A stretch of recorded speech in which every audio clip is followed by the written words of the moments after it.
Meninos, bom dia de novo. Muito obrigada pela presença. Este é um espaço do Farol Santander dedicado a inovações, a inspirações, a reflexões, a debates, por isso a Arena.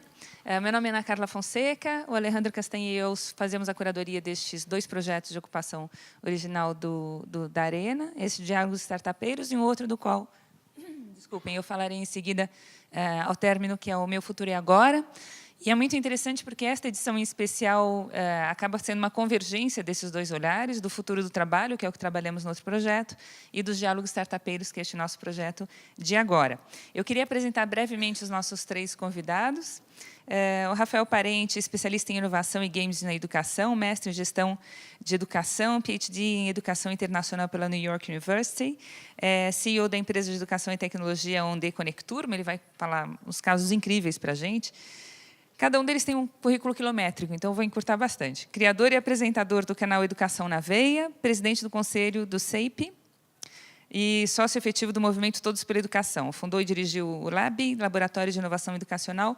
Foi subsecretário na Secretaria Municipal de Educação do Rio de Janeiro, de 2009 a 2013, e com a sua equipe criou e implementou projetos inovadores como a Conecturma, a Educopédia e a Escola Gente na Rocinha, que é um caso super bacana. Esse projeto do Diálogo Startupeiro sempre pega uma startup do Brasil e uma de algum outro canto menos óbvio do mundo. Então, a gente sai do Vale do Silício, sai de Israel e vai vasculhando inovações que vão pipocando nos cantos mais fantásticos. E a gente sempre tem uma satisfação enorme quando os nossos palestrantes dão um ok e concordam em vir, sendo um sábado, no centro da cidade. Rafael veio de Brasília, o Pidzi veio da Índia, para a gente conseguir efetivamente trazer o que a gente vai mapeando de mais surpreendente em áreas tão importantes como neste mês, a educação. Então, passo para o Pidzi, que tem um nome bem difícil para a gente, que é Priyadep Sinha, mas a gente chama de Pidzi. Com mais de 7 anos de experiência, agora 8, no setor de educação, ele é fundador e CEO da Kidovators, que é a experiência da qual ele vai falar para a gente, uma startup indiana em Bangalore, que tem foco em programas de desenvolvimento das habilidades do século XXI, o que a gente convenciona chamar de habilidades do futuro. E o que é muito bacana é que essas habilidades do futuro, tais como foram mapeadas pelo Fórum Econômico Mundial e outras tantas, são aqueles canivetes suíços que a gente tem que ter para chegar ao futuro. Como se eu dissesse a vocês, a gente vai viajar, façam as malas, mas eu não sei para onde a gente vai. E o que eu ponho na mala? A gente não sabe que roupa a gente vai pôr, mas sabe que vai colocar escova de dente, roupa de baixo, algumas coisas vão. Essas são as tais habilidades do futuro. A gente não sabe exatamente quais serão as profissões do futuro, mas sabe que essas questões serão necessárias. E é justamente esse o foco do trabalho que o Pidzi faz. Então, nessa plataforma, ele não só tem uma série de trabalhos desenvolvidos junto às escolas, mas também tem as Olimpíadas da Criatividade e do Raciocínio Crítico na Índia. Que ele falou, ok, Olimpíadas de Matemática, Física, Química, mas a gente tem outras coisas que têm que ser trabalhadas, que serão super importantes no futuro. Ele é engenheiro mecânico pela Manipal University e tem especialização em Psicologia da Educação. E o nosso super mediador, o Steven Assis, é diretor-geral do Santander Universidade, diretor executivo da Universo no Brasil, desde maio deste ano. A gente já tinha se conhecido antes e agora teve a grata satisfação de tê-lo na Arena. Ele tem 25 anos de experiência nos mercados financeiros, local e internacional, tem, enfim, inúmeras funções em seu currículo em Equity Research, Corporate Investment Banking, uma carreira muito voltada à inovação também no mercado financeiro, e antes disso passou por uma série de instituições, inclusive a Nomura Securities em Nova York, em Equity Research, trabalhou no Citibank, enfim. Ele é formado em administração de empresas pela GV e tem MBA pela Columbia Business School. Então, esse é o naipe dos nossos três aqui. A nossa dinâmica, a gente sempre começa pelo palestrante brasileiro, então, Rafael começa, ele vai ter cerca de meia hora para apresentar os casos, o que já vão fazer com que a gente pipoque um monte de perguntas, guardem as perguntas, porque em seguida a gente passa para o Pidzi, que também vai ter esse tempo para apresentar o caso dele. O Steven assume a mediação, lança aí duas provocações para a gente ir esquentando os tamborins e depois o palco é de vocês. A gente circula o microfone para vocês perguntarem o que vocês quiserem e a gente termina 1 hora. Tá bom? Esse é o nosso script. Então, muito bem-vindos. Eu vou pedir para o Pidzi, por favor, se ausentar. Ele vai sentar do lado da Joana, nossa mega super top intérprete, que vai fazendo a tradução. E, entre e-mails, até eles acabarem, vocês vão receber, quem assim o desejar, os microfones para a tradução, depois da interpretação da palestra do Pidzi para o português. Tá bom? Obrigada. Rapazes, por favor.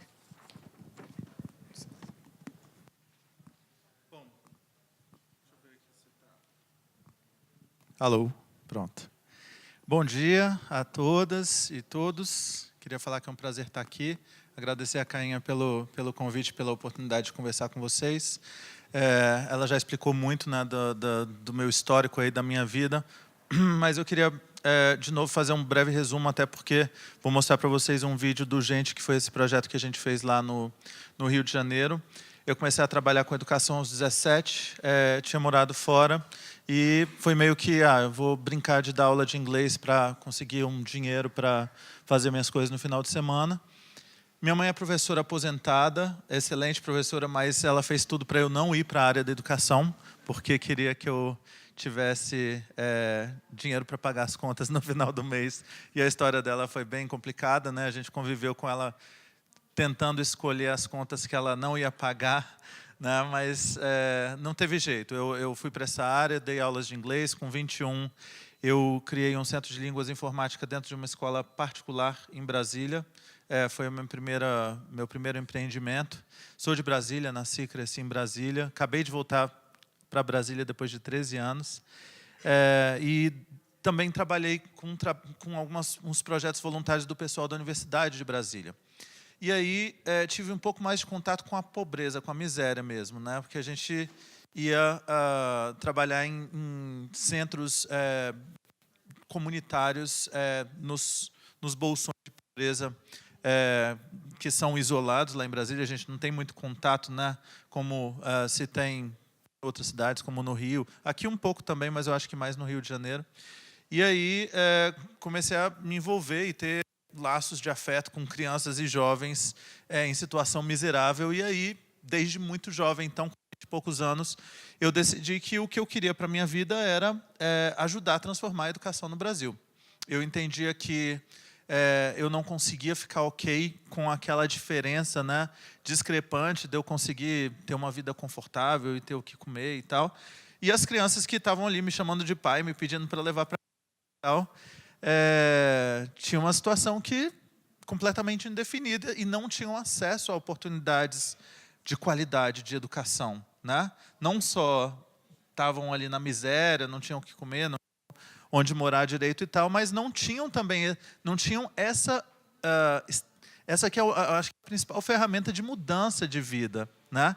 E aí vem os questionamentos que a gente tem aqui no Brasil sobre meritocracia e tal, porque enquanto a gente não oferece educação de excelência para todas as pessoas, não tem como as pessoas que nascem miseráveis competir minimamente com quem tem acesso à educação de excelência, né? A gente não pode pensar que isso é viável. A gente precisa equalizar essas oportunidades de educação para que a gente possa, de fato, ver como é que as pessoas competem, né? Então, desde 20 e poucos anos, virei para os meus pais e falei, olha, eu sinto muito, mãe, mas a minha história é com educação, eu quero trabalhar com educação para o resto da minha vida, não sei se vai ser no governo e tal.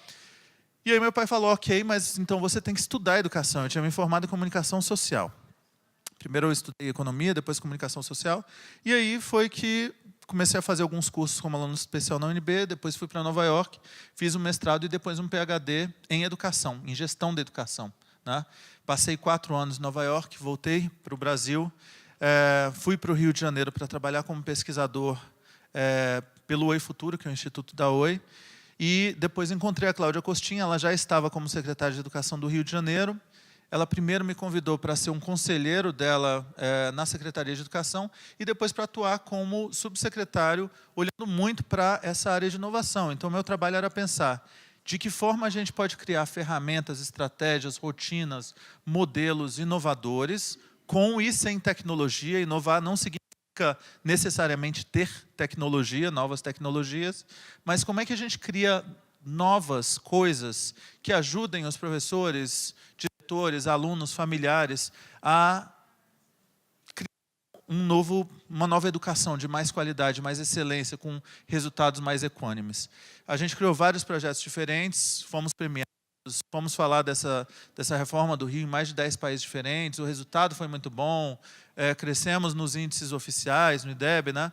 E um deles foi o Gente, que era, a gente pegou algumas escolas e resolveu estimular essas escolas a pensar em novos modelos, né? Então, com os professores, com os alunos, com as famílias, a gente falou, ok, o modelo de escola atual ele é completamente ultrapassado, né? Ele não é interessante nem relevante mais para os alunos, né? A gente precisa criar novos modelos de escola. Então, a gente começou com 8 escolas e, no final dos 4 anos, a gente estava em 40 escolas e uma das mais inovadoras é o Gente, continua sendo o Gente na Rocinha, e o Gente continua tendo bons resultados. Então, das escolas em áreas muito violentas, lá do Rio de Janeiro, o Gente foi a que teve o melhor resultado no último IDEB que acabou de ser divulgado, né? Queria que a gente assistisse um vídeo rapidinho. E se eu estou falando muito alto, não? Ah, muito rápido? É por causa do tempo. Eu não sei se alguém puder me avisar também quanto tempo a gente... Então, vou falar mais devagarzinho, mas... Acho que eu fico muito empolgado, gente. Aí começa, se bobear, daqui a pouco eu levanto, danço, canto. Vamos assistir, então, o vídeo do Gente.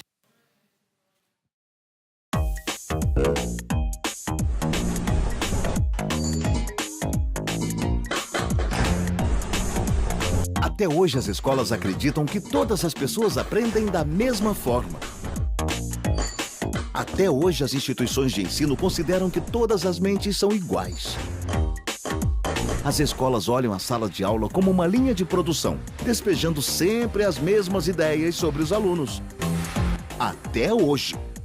Gente, um novo conceito de escola que entende que as pessoas são diferentes uma das outras e personaliza o processo de aprendizagem, se ajustando às necessidades de cada aluno. Gente é escola diferente porque ninguém é igual.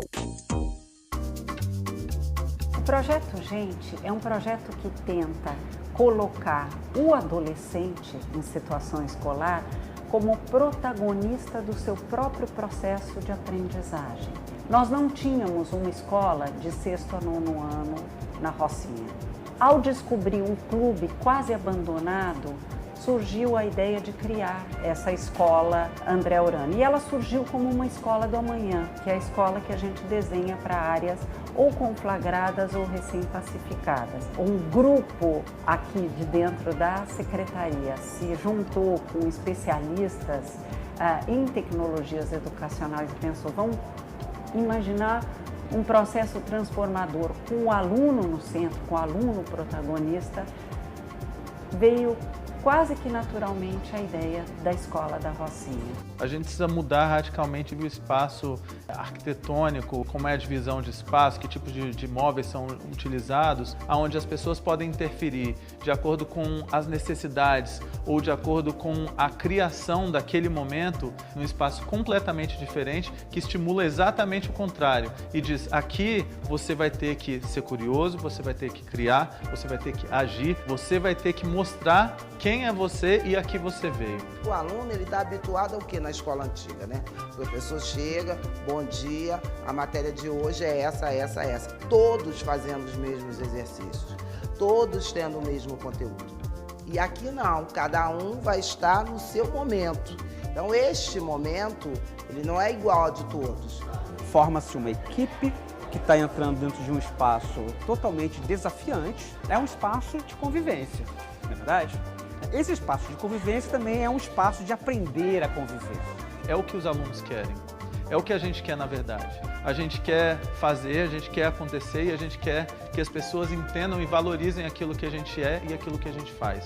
O aluno ele está precisando voltar a gostar de estudar, de querer estudar. O método educacional que a gente propõe aqui, incluindo o conteúdo, ele é bem diferente do que acontece numa escola tradicional. Em primeiro lugar, porque ele se utiliza muito das novas tecnologias educacionais e das novas tecnologias de informação e comunicação, principalmente dos computadores, dos tablets, da internet e dos celulares, esses mais avançados. Essas novas ferramentas também podem auxiliar a gente a quebrar as barreiras de tempo e espaço que a gente normalmente tem na escola e acha que o aluno só pode aprender se ele estiver aqui no tempo da escola e dentro de uma sala de aula. Eu acho que é importante entender que a tecnologia sozinha não transforma nada. A tecnologia associada há uma visão clara do que cada criança, cada adolescente deve aprender, ela constrói mundos.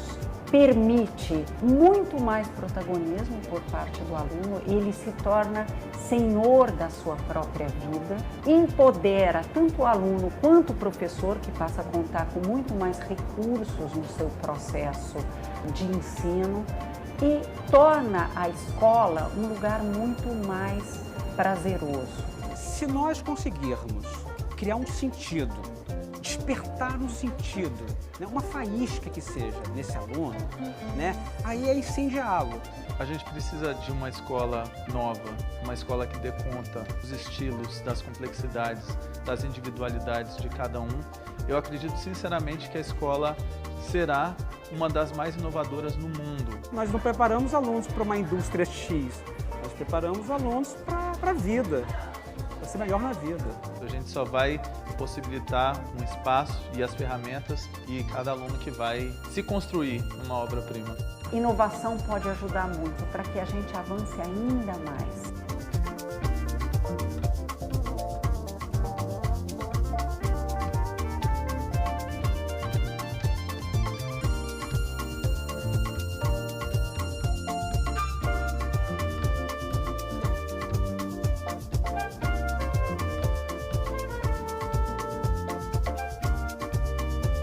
Acho que pode parar o vídeo.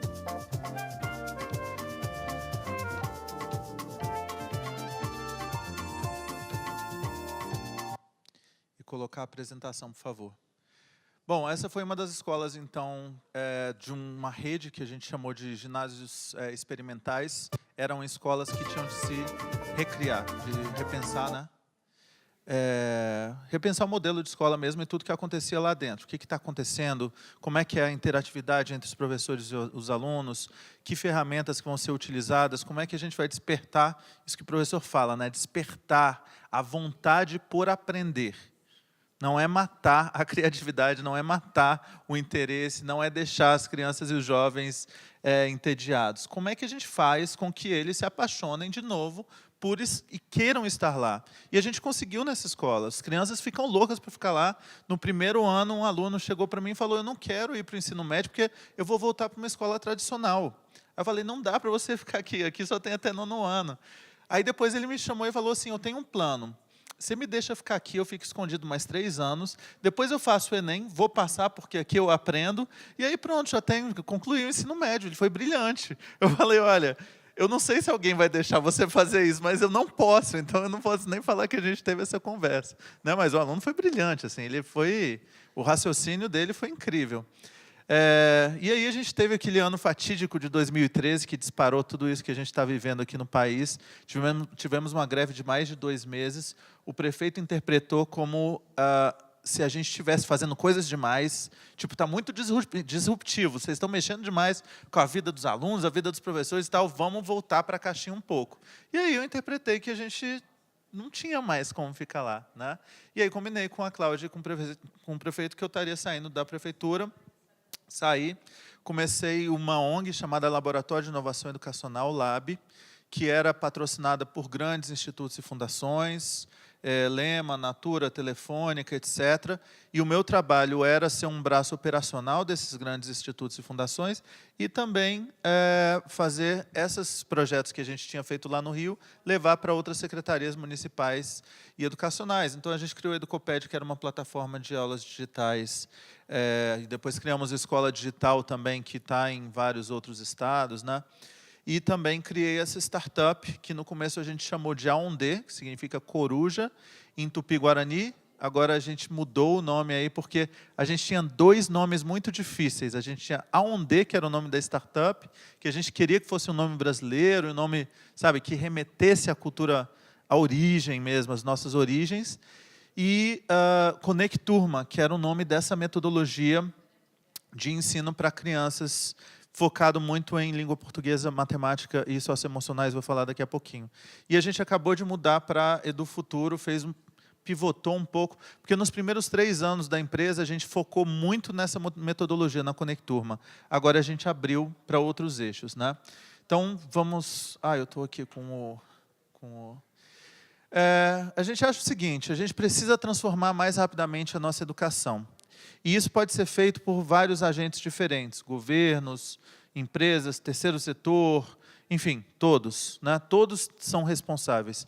Agora, quando a gente pergunta que empresas ou que startups têm um papel protagonista nessa transformação no Brasil, eu não sei se vocês têm alguma startup que vem à mente de vocês, né? Muita gente conhece a Geek, né? Mas esse lugar é o que a gente quer ocupar. A gente quer forçar a barra para que essa transformação da educação no Brasil aconteça mais rapidamente. Né?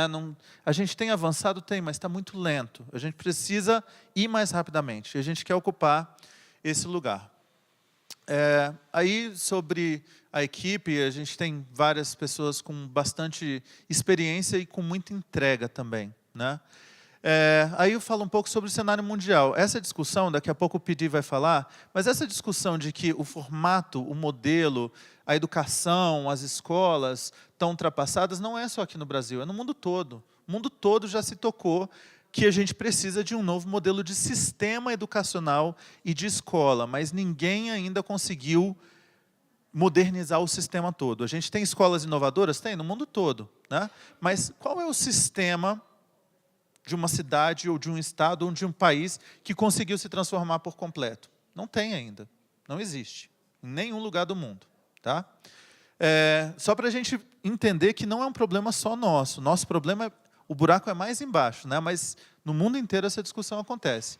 E aí a gente já está vivendo a quarta revolução industrial, está todo mundo já viciado nas redes sociais, temos aí uma eleição com o WhatsApp influenciando muito mais do que TV, muito mais do que qualquer coisa, sabemos disso.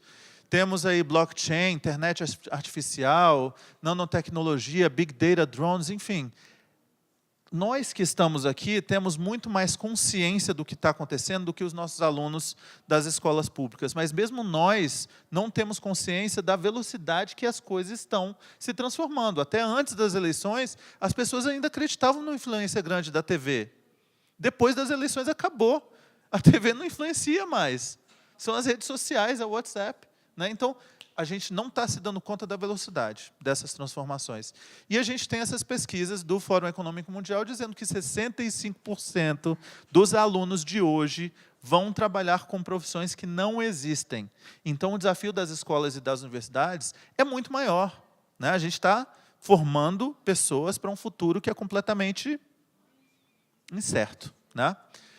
No cenário nacional, aí, quando a gente fala só de inovação, sem contar com educação, a gente está muito mal, a gente está em 72º lugar, atrás do Chile, do Uruguai, Costa Rica, Colômbia, ali, dos nossos vizinhos sul-americanos. E no contexto educacional, a gente sempre fica na rabeira também no PISA, que é o principal teste internacional.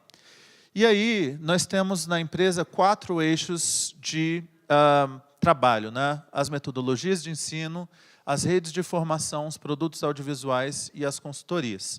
Aí, só para começar a falar um pouquinho da nossa crise de aprendizagem, né, se a gente tem 100 alunos que entram na nossa pré-escola aqui no Brasil, 45% só, menos da metade se alfabetizam. É bizarro isso, gente, pensa. A gente tem 100 crianças, menos de 50% são plenamente alfabetizados. Como é que uma criança vai continuar aprendendo se não consegue ler e interpretar um texto? Né?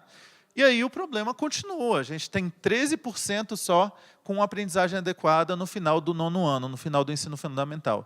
E a gente tem 4% sabendo o que deveriam de matemática no final do ensino médio.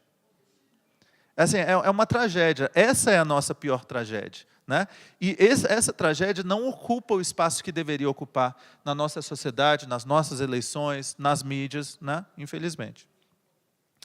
E aí a gente tem a Conecturma, a gente tem esse problema aí, nós temos crianças que já são nativas digitais, nossos professores e metodologias não acompanham as transformações, o ritmo, a velocidade, e aí para os alunos é isso, tudo é mais interessante do que a escola. A escola ainda é interessante hoje porque tem merenda para muitas crianças, que né, a merenda faz diferença, porque os amigos estão lá e é bom encontrar com os amigos, e por algumas coisas, às vezes tem um computador, às vezes tem a aula de educação física, tem algumas coisas atraentes. Agora, a coisa de escrever no quadro, do professor falando lá na frente, não funcionou nem direito com a gente. Hoje funciona menos ainda. Tá? A capacidade de concentração de uma criança de 11 anos é de 6 minutos. Né? 6 minutos ela consegue ficar concentrada se um professor está falando lá na frente. Tá? E aí existe esse déficit de aprendizagem. Aí, mais uma vez, os resultados do Brasil, né? De acordo com a Avaliação Nacional de Alfabetização. Nossa resposta foi isso, foi uma metodologia, então, transmídia. A gente utiliza várias mídias e a gente usa todo o poder da gamificação e do storytelling. Tudo vem com uma história, com personagens. As crianças se envolvem com os personagens. A gente sabe o poder de uma história. Se a gente gosta de ler livros e fica ali querendo terminar o livro, ou assiste um filme e fica grudado, ou assiste uma série, ou uma novela, é porque a história é boa. Quando você tem uma boa história, você consegue mais a atenção e a concentração das pessoas. Então, a gente usa isso, a gente usa uma história com personagens, as crianças assistem os desenhos animados para saber o que está acontecendo nas histórias. Depois disso, elas jogam jogos digitais que vão ensinando língua portuguesa e matemática desde os 3 anos de idade, e competências socioemocionais também, e depois elas vão para os livros físicos mesmo, impressos. A gente não precisa abandonar tudo que a escola tem para entrar com a novidade. A gente pode casar as velhas tecnologias com as novas tecnologias. Então, a gente continua com fantoches, continua com jogos de tabuleiro, continua com tudo do mundo físico, concreto mesmo, porque é até mais fácil para os professores se adaptarem. Né? Games, de novo, os professores falam, os alunos não estão prestando atenção. Na hora que eles estão jogando, eles não piscam. Né? Isso é ruim, não se a gente utilizar os games e as estratégias de gamificação da forma certa, para o bom aprendizado. Né? A gente pode trazer, e é isso que a gente faz. A gente tem uma plataforma adaptativa e gamificada, a criança vai lá, constrói o seu avatar, vai jogando, vai acumulando pontos, desbloqueando jogos. Então, a gente utiliza essas técnicas. Né? Faz formação de professores, é essencial. Se a gente entra, para a inovação dar certo, você precisa de 3 coisas essencialmente. Você precisa de uma infraestrutura adequada. Não adianta você chegar com um computador se não tem nem energia elétrica direito na escola. Né? Você precisa que as pessoas que vão usar aquilo queiram usar aquilo, então a vontade, e que elas se sintam confortáveis. Então, eu posso usar isso daí. O professor entender que aquilo não vai atrapalhar a vida dela, não vai dar mais trabalho, vai ajudar. Né? Se você consegue convencer o professor de que aquilo é para ajudar, vai ajudar, aí a gente consegue fazer uma boa implementação. Mas é preciso conversar e mostrar isso para os professores. Né? A gente traz muito dos avanços das neurociências também. A gente sabe mais sobre o cérebro hoje do que a gente soube em toda a história. A gente precisa trazer isso mais para a educação. Né? Os alunos, então, se sentem super conectados com os personagens. O que vai acontecer com a história passa a ser uma das principais razões que os alunos querem ir para a história, eles gostam dos personagens, e os professores se sentem mais preparados para lidar com os alunos nativos digitais. Né? E o bacana é assim, a gente está em escolas que têm pouquíssima infraestrutura. E a gente fala, olha, se você tiver um computador, um projetor e uma caixa de som, não precisa nem ter internet. A gente instala no computador, projeta, e aí as turmas fazem uma rotação, porque se cada turma usar ali 1 ou 2 períodos por semana, já está ok, já dá para utilizar a metodologia. Né? E aí adapta-se a didática do professor, ao aprendizado do aluno. Aí é uma escola no interior de Goiás, numa comunidade quilombola chamada Calunga, só tem energia solar, e esse computador é um computador que foi dado à professora, ela recarrega em casa, a gente instalou no computador dela, e ela usa com os alunos, às vezes com...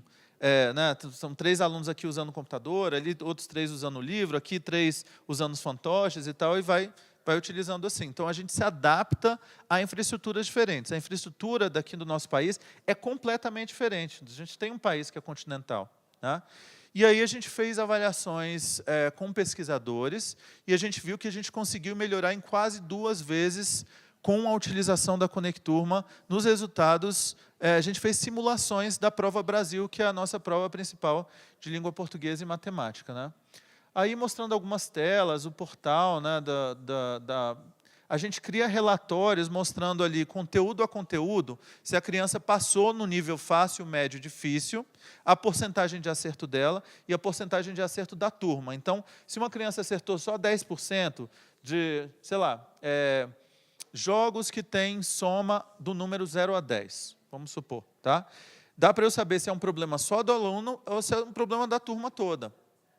E que escola que está tendo mais problema? Qual que é o maior problema? Então, dá para criar estratégias mais precisas de reforço escolar quando eu tenho esses relatórios. Eu tenho relatório de cada aluno, de cada turma, de cada escola e da rede toda, né? Viram instrumentos de gestão. Aí a gente tem educação na veia. Aí, entrando um pouco nos audiovisuais, gente, é aquilo. Qualquer país que consegue transformar efetivamente a sua educação precisa contar com uma mobilização social, um pacto social e político de investir mais na educação. Se isso não acontece, a gente não vai para frente. Só que aqui o brasileiro médio ele não entende quase nada sobre educação, nem a importância da educação, e nem que os problemas que a gente tem na educação afetam a saúde, afetam o trânsito, geram mais corrupção, afetam a política, afetam a inovação, a economia, afeta tudo, né? Então a gente precisa furar a bolha e chegar mais no brasileiro médio e mostrar para ele o quanto educação é importante e o quanto é difícil mudar a educação. Então, a gente está usando os audiovisuais. Então, a gente põe uma banda de rock and roll lá atrás, leva celebridades, o ator da novela, cantor, esportista, porque, infelizmente, para as pessoas, elas prestam mais atenção se a Ivete for lá e falar que educação é importante, do que se o maior especialista em educação no Brasil for lá e falar que a educação é importante. Então, a gente precisa usar essas pessoas também. A gente cria um clima informal. Alguém aqui já assistiu Educação na Veia? Não. No canal Futura? Ninguém? Tem que assistir, hein, gente? Vou falar mais devagar. Tá. Eu não estou nem respirando. Então, a gente criou primeiro um canal no YouTube. A gente mistura especialistas de educação com pessoas da escola, professores, alunos, pais, etc., e as celebridades. E a gente leva as principais discussões de educação para esse canal. Fez um sucesso, o canal Futura falou, a gente quer trazer isso para a TV. Então, bora para a TV. E é um dos programas mais populares hoje no canal Futura, está aumentando a audiência do canal. É super legal, por favor, assistam. E a gente acabou a primeira temporada agora, a gente vai começar a gravação da segunda temporada em dezembro, né? Mas está bem bacana.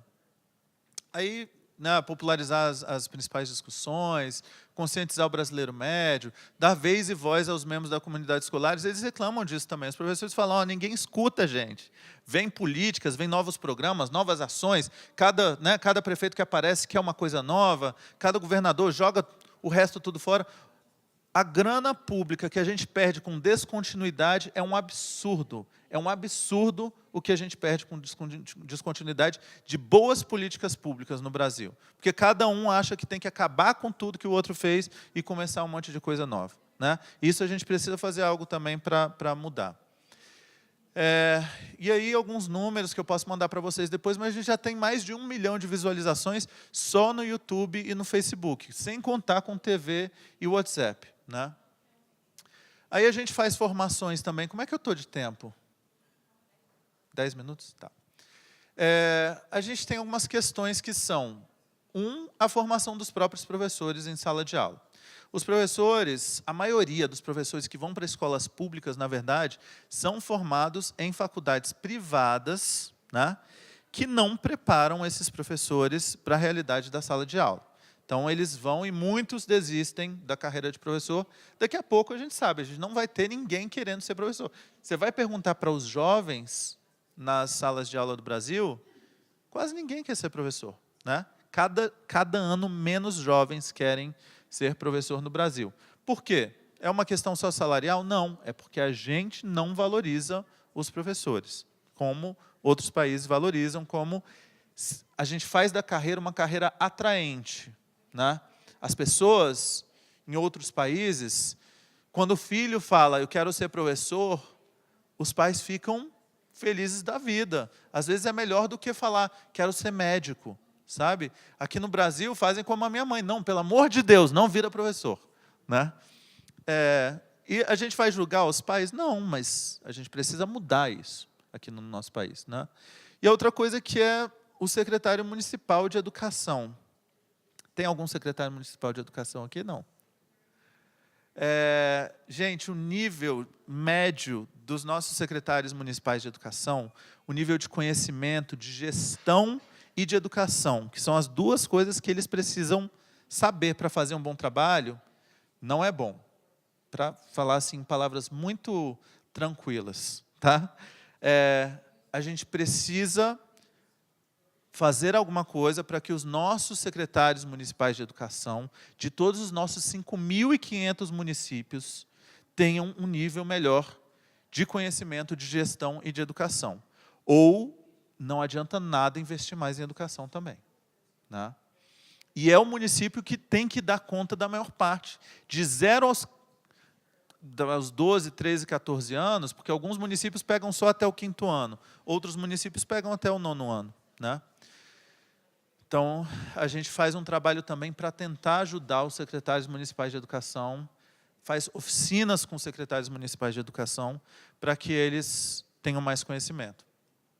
E a gente faz soluções customizadas. Então, a gente está ajudando, por exemplo, a Prefeitura de Guarapuava a criar um plano de curto, médio e longo prazo de estratégias políticas e de continuidade, inclusive. O que acontece se o prefeito mudar daqui a pouco? Como é que a gente faz com que isso se torne mais perene? Como é que a gente transforma as políticas em políticas de Estado ao invés de políticas de governo? Né? E tem desenhos de plataforma e conteúdo customizado. Por exemplo, a gente criou essa proposta de um curso em formato de game que se chama IRIS, para a CNI, Confederação Nacional das Indústrias. E é para os alunos de ensino médio.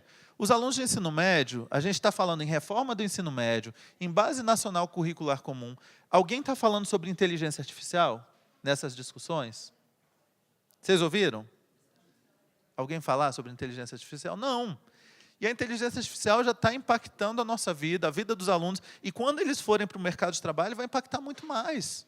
Esses meninos precisam entender o que é a inteligência artificial. Eles não sabem. Né? E a gente criou um curso em forma de game também muito baseado em storytelling, gamificação. Aí é um pouco do conteúdo programático, a gente tem projetos práticos, vai desde explicando o que é lógica, otimização, busca, depois vai para machine learning, fala sobre redes neurais, processamento de linguagem natural. Só que isso tudo a partir de uma história. Então, a gente criou uma história dessa robô que tem inteligência artificial, que chama Iris.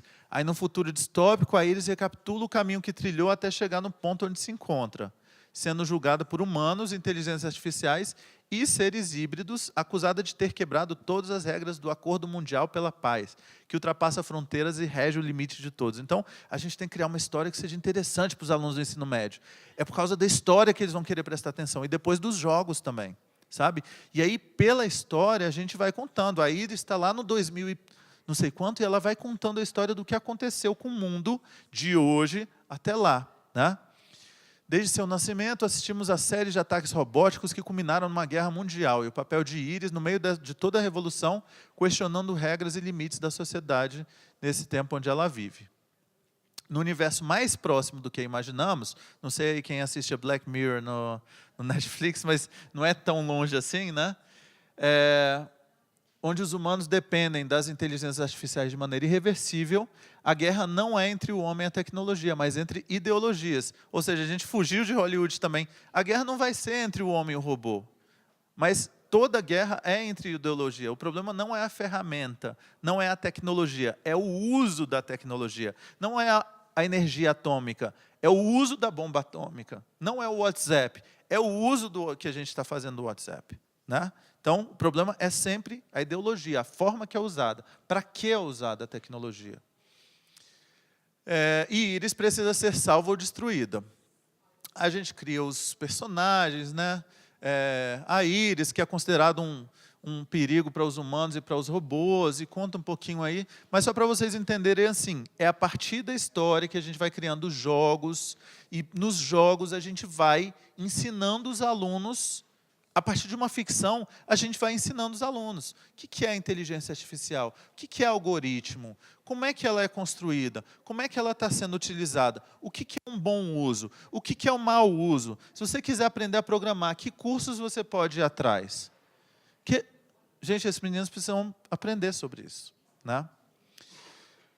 É isso, terminei. Não sei se eu tenho mais tempo, posso cantar e dançar, mas...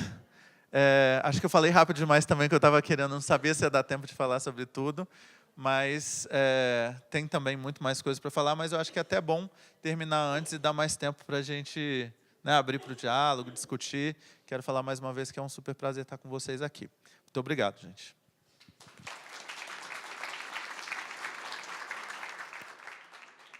No Brasil, essa área existe desde 2001, essa área que eu coordeno, né, junto com a Universa, que algumas pessoas aqui talvez conheçam. Desde 2001, aqui também estamos desenvolvendo essa área em 3 pilares, né, a área de formação, emprego e empreendedorismo. Tá? Na área de formação, basicamente, a parte mais tangível são as bolsas de estudo, né? As bolsas de estudo, que uma parte delas são bolsas internacionais, que o banco paga tudo para o aluno universitário passar 6 meses no exterior, dentro da rede conveniada de universidades, né? Que eu acho que o valor do banco não é só dar o dinheiro da bolsa, mas essa rede de mais de 1000 universidades possibilita pessoas que estão em universidades que não têm acesso a outras no exterior poderem estudar 6 meses na Espanha, Portugal, por exemplo, e outros países da América Latina. Então, tem essas bolsas internacionais, tem bolsas nacionais que complementam a mensalidade aqui no Brasil, e bolsas estágio, que eu nunca vi nenhuma outra empresa dar. O que é essa bolsa estágio? É uma bolsa que a gente pega clientes do Santander, pequenas e médias empresas, e paga o estágio para essa empresa. Então, o que acontece? Durante esse período de 4 meses, a empresa está testando esse estagiário lá, que a gente viu que, depois desse período, mais de 50% contratam ou ampliam a vaga de estágio para aquele funcionário. Eu vou querer saber dessa... Super legal. E a outra parte, que não é contratada pela empresa, acaba tendo o seu primeiro emprego no currículo, né? Interessante você ser do Rio, porque essa semana eu recebi um e-mail super emocionante, fiquei realmente muito emocionado, de uma aluna, 30 anos, contou que ela estava fazendo estágio de contabilidade, que era um sonho da vida dela, e que isso só foi possível através dessa bolsa, que antes dessa bolsa, ela sempre trabalhou como diarista e vendendo doces. E ela estava tendo dificuldade para se inserir no mercado de trabalho pela idade, e isso só foi possível através dessa bolsa. Quer dizer, que nem essa história tem muitas, né? E este ano, em particular aqui no Brasil, vão ser 4.300 bolsas no Brasil inteiro. Não existe nenhuma empresa no Brasil para graduação que tem um programa desse volume. Então, essa primeira forma, através das bolsas. A segunda, através de apoios acadêmicos, muitos na área da pesquisa. A segunda área, quer dizer, essa primeira formação, emprego, né, que eu citei, por exemplo, as bolsas, mas tem também a Universa, que você conhece, que é um portal de empregos, né, para ajudar o jovem a se inserir no mercado de trabalho. E também do empreendedorismo, né? Empreendedorismo, a gente tem um prêmio, que acontece a cada 2 anos. Esse vai acontecer de novo ano que vem, vamos lançar agora em novembro, que tem basicamente 3 áreas aqui. Uma do jovem empreendedor. O jovem empreendedor é aquele aluno universitário que tem uma ideia que é transformar no CNPJ. A gente ajuda a transformar no CNPJ. Segunda, categoria startup, que, apesar de ser focado no universitário, a gente viu que tinha várias pessoas já formadas há 10 anos também participam, que é super legal. A ideia aqui é você pegar um CNPJ e acelerar, né? E o terceiro, que é algo inovador, é focado no empreendimento social, né? Um microcrédito, basicamente, aqui. O que a gente faz? Pega uma empresa júnior, e essa empresa júnior vai patrocinar 5 microempreendedores, né? Por exemplo, pode uma empresa júnior da USP ir em Paraisópolis, pegar 5 microempreendedores, ajudar eles a mudarem de patamar. Então, essas são as 3 categorias aqui de empreendedorismo. Temos algumas salas coworkings, temos 5 salas coworkings, aqui em São Paulo. Não, desculpe, São Paulo não, é no Brasil. Então, temos uma na USP, Unicinos, Metodista, São Paulo, UNAMA, que é Belém, e PUC Rio. Então, temos 5 que estamos ampliando aí. Então, basicamente, Santander Universidades, quer dizer, investindo aqui em formação, emprego e empreendedorismo. E temos uma outra iniciativa aqui que é super interessante, que vai acontecer no dia 30. Não sei se o pessoal que já ouviu, vão para a Veja São Paulo, vai ter um artigo ali sobre o Preparadão. O Preparadão, o que é? Vai acontecer no dia 30, então, no ginásio do Ibirapuera. No ginásio do Ibirapuera vai ter, no mínimo, 5.000 alunos, para, durante um dia, dar uma geral neles, preparar eles para o Enem. Né? É claro que, num dia, você não ensina um aluno a fazer, né, se preparar. Você vai só reforçar algumas ideias.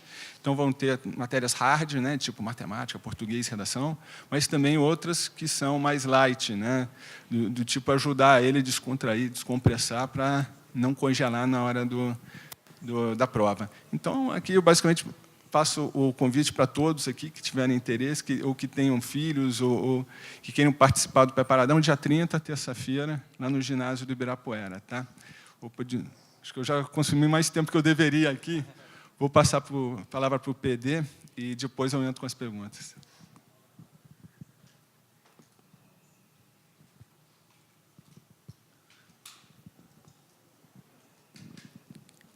Yep. All right, great. Okay, so I'll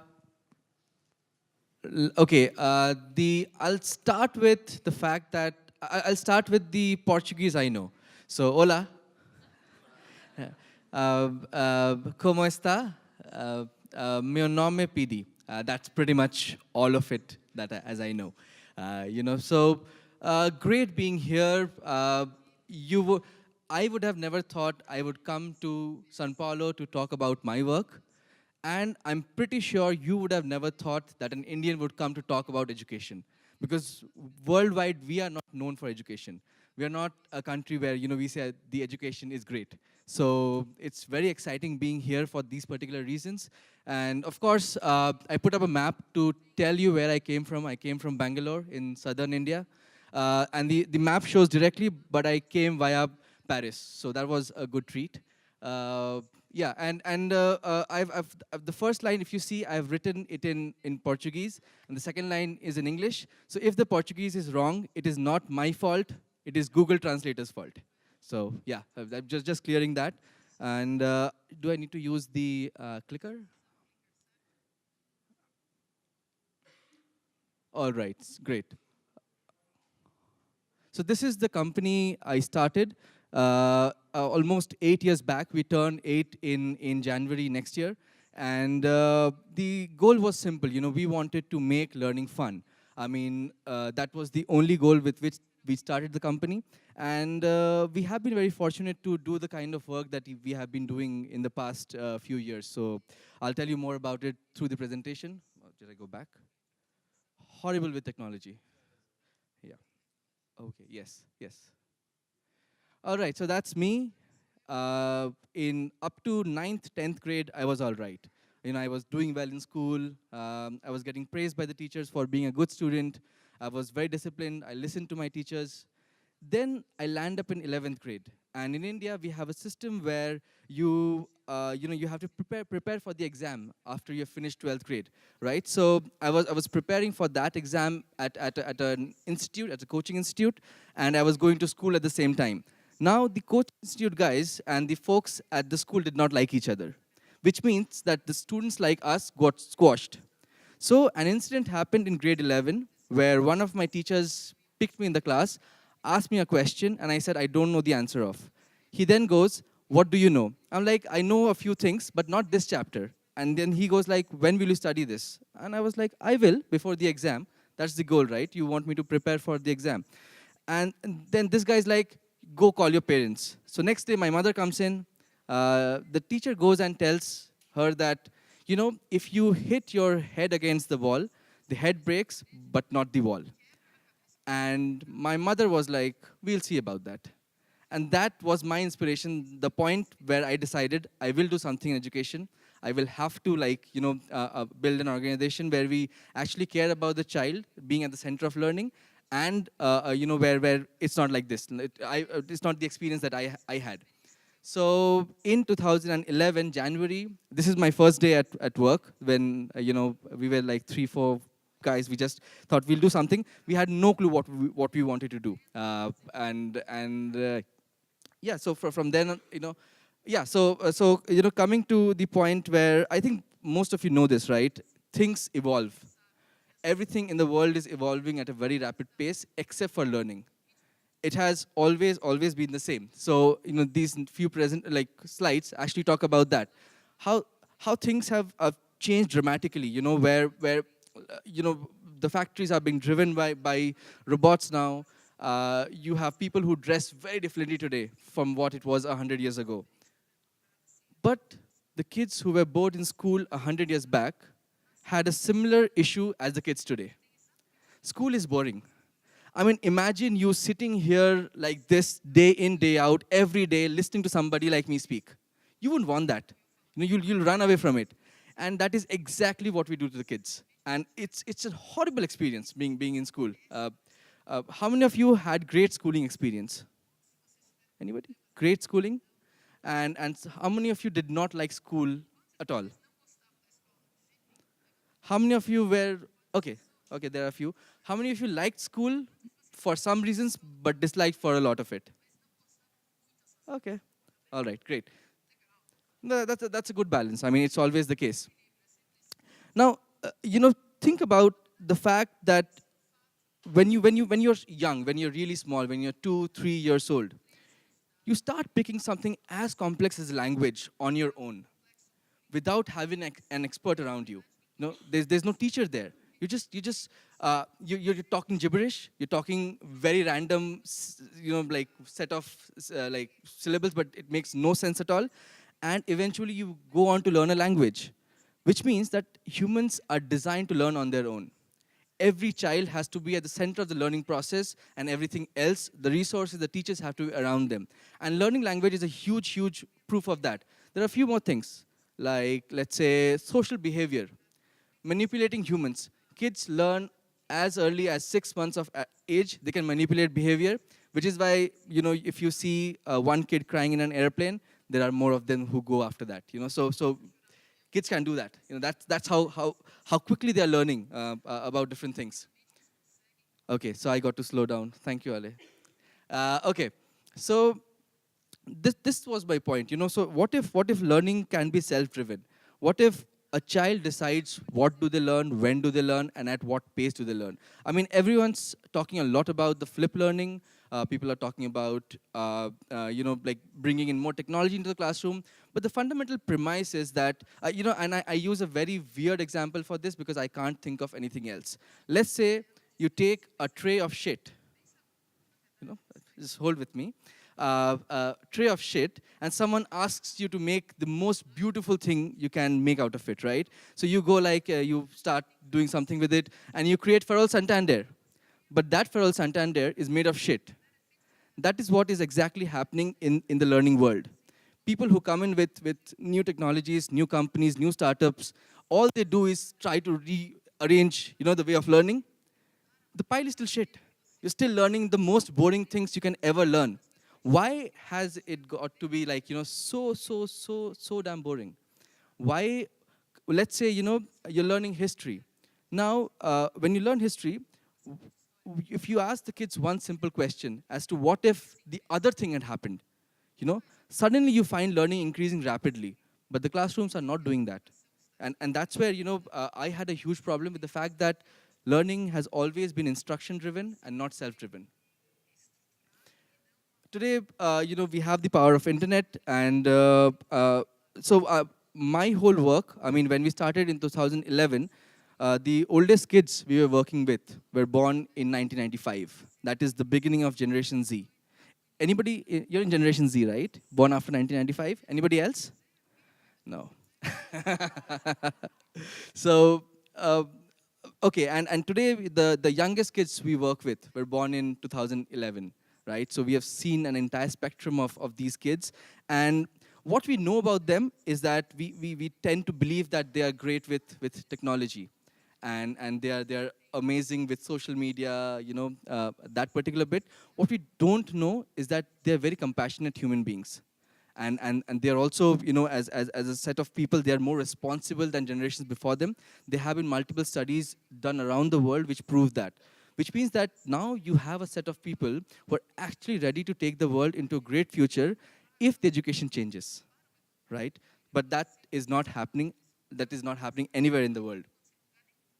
And a lot of talk is happening about the fourth industrial revolution, the word that was given by World Economic Forum. And these guys said that, you know what, what is eventually going to happen is that a large number of jobs that are there in the world today will change. So for example, if you had a bank clerk or a paralegal, these kind of jobs will not be with humans, because the machine can do this much quickly, in a much more accurate environment, you know, which means that, you know, humans will be driven to do more creative and critical thinking work, and that's where our, you know, work is completely focused on. Now, so this is, you know, at the beginning of, at the genesis of Kiddovators, this is what we thought. What if you could teach just one skill to every child? Just one skill. And nothing more, you know, what would that one skill be? And for us, after all the study that, you know, we did, we worked with the students, we, you know, went to the schools that we wanted to work with, we asked the educators, we asked the corporate world, that one skill was problem solving. If you are able to teach a child, imagine your entire life, right? What are you doing? Every day, every single moment, you're solving one problem after another. You might be the CEO of the world's largest company. You might be a teacher. You might be somebody who runs the household. You might be somebody, you know, doing, let's say, a simple cleaning job on the streets. All of it is solving one problem. And that's what most of us do throughout the day. What if we could teach this one skill to kids? Now, how do you do that? So we took every problem into two different spheres. The first one was, I have my problem statement. Now, how many different solutions can I bring to this problem? You know, how many different ways are there in which I could solve this problem? And that whole process is basically creativity. Creativity is about finding as many solutions to a particular given problem.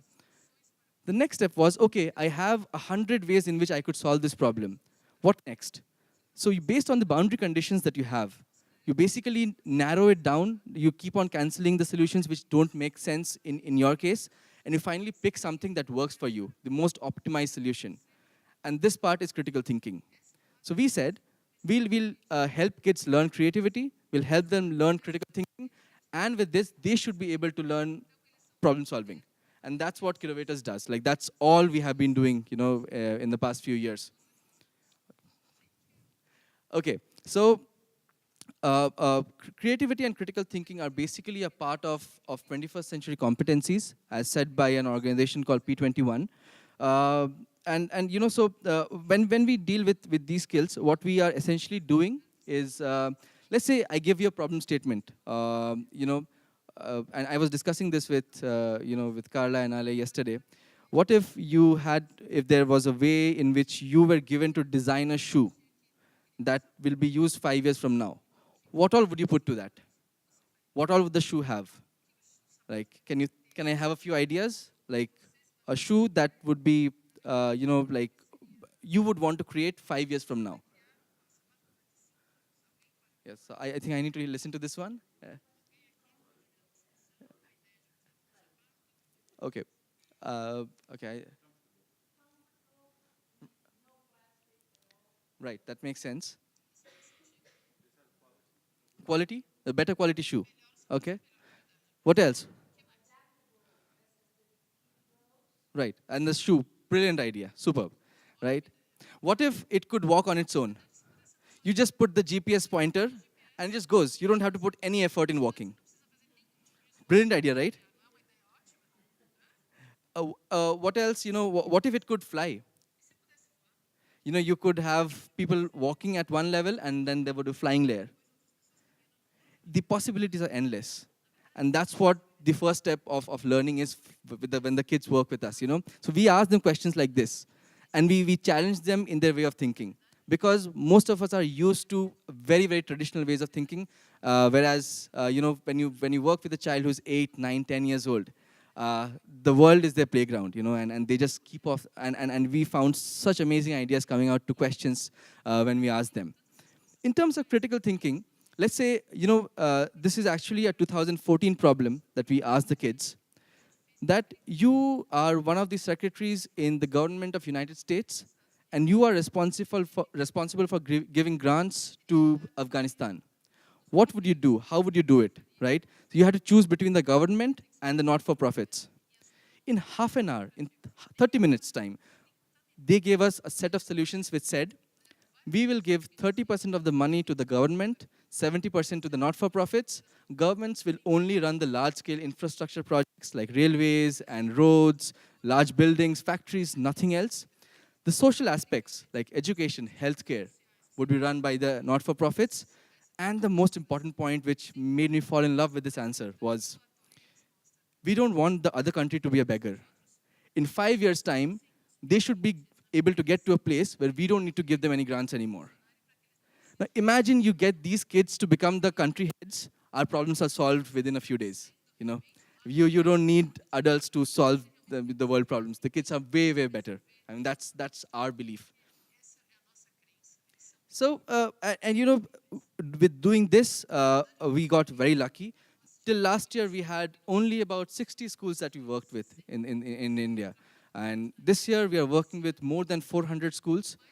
There are 44,000 kids who use our program and platform right now in India and in different parts of the world. For example, our program runs in a very small town called Stacyville in Maine, United States, where the school picked up our program. We were picked up by a school in Istanbul who runs our program. Because the best thing about learning creativity and critical thinking is that it is not driven by geography, it is not driven by the curriculum. It is very, very independent of all of this, and it just is the most amazing way of learning, because in this way of learning, the kid is never put under pressure. Because if someone's good with creativity, they go and pick subjects that they want to learn based on that particular count, And if they're good in critical thinking, they do that. No single person can be brilliant at both. It's the way the world is defined, So, but then we have people who are very good at both of them. These are some of our kids. These are actually about 150 of the most brilliant kids in the program. So we bring them down to Bangalore in January. They would again come down this year.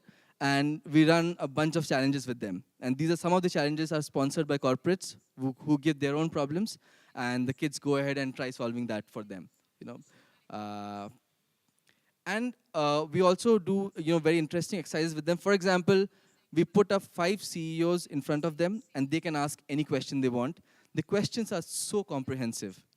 They ask questions like, I want to change the world, but I already know it's going to be so hard. So why should I put an effort?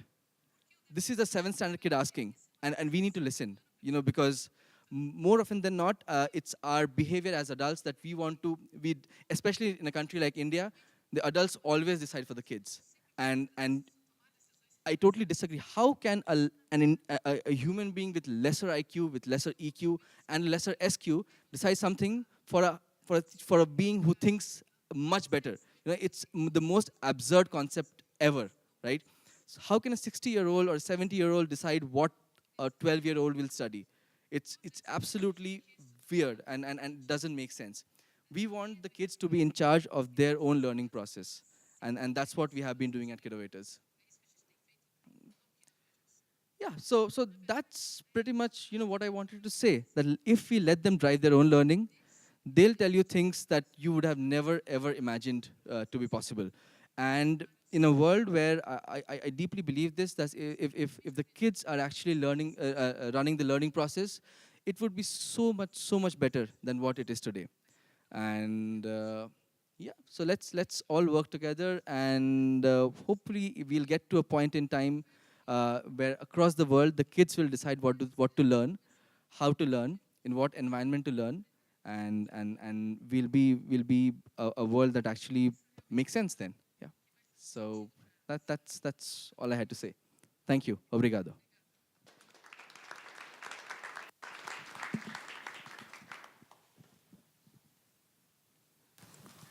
Thank you, PD.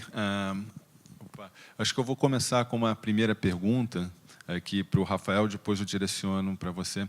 So I will start with the first question for the Rafael, then I'll ask you a second question if you don't mind. Rafael, você falou bastante. Desculpe.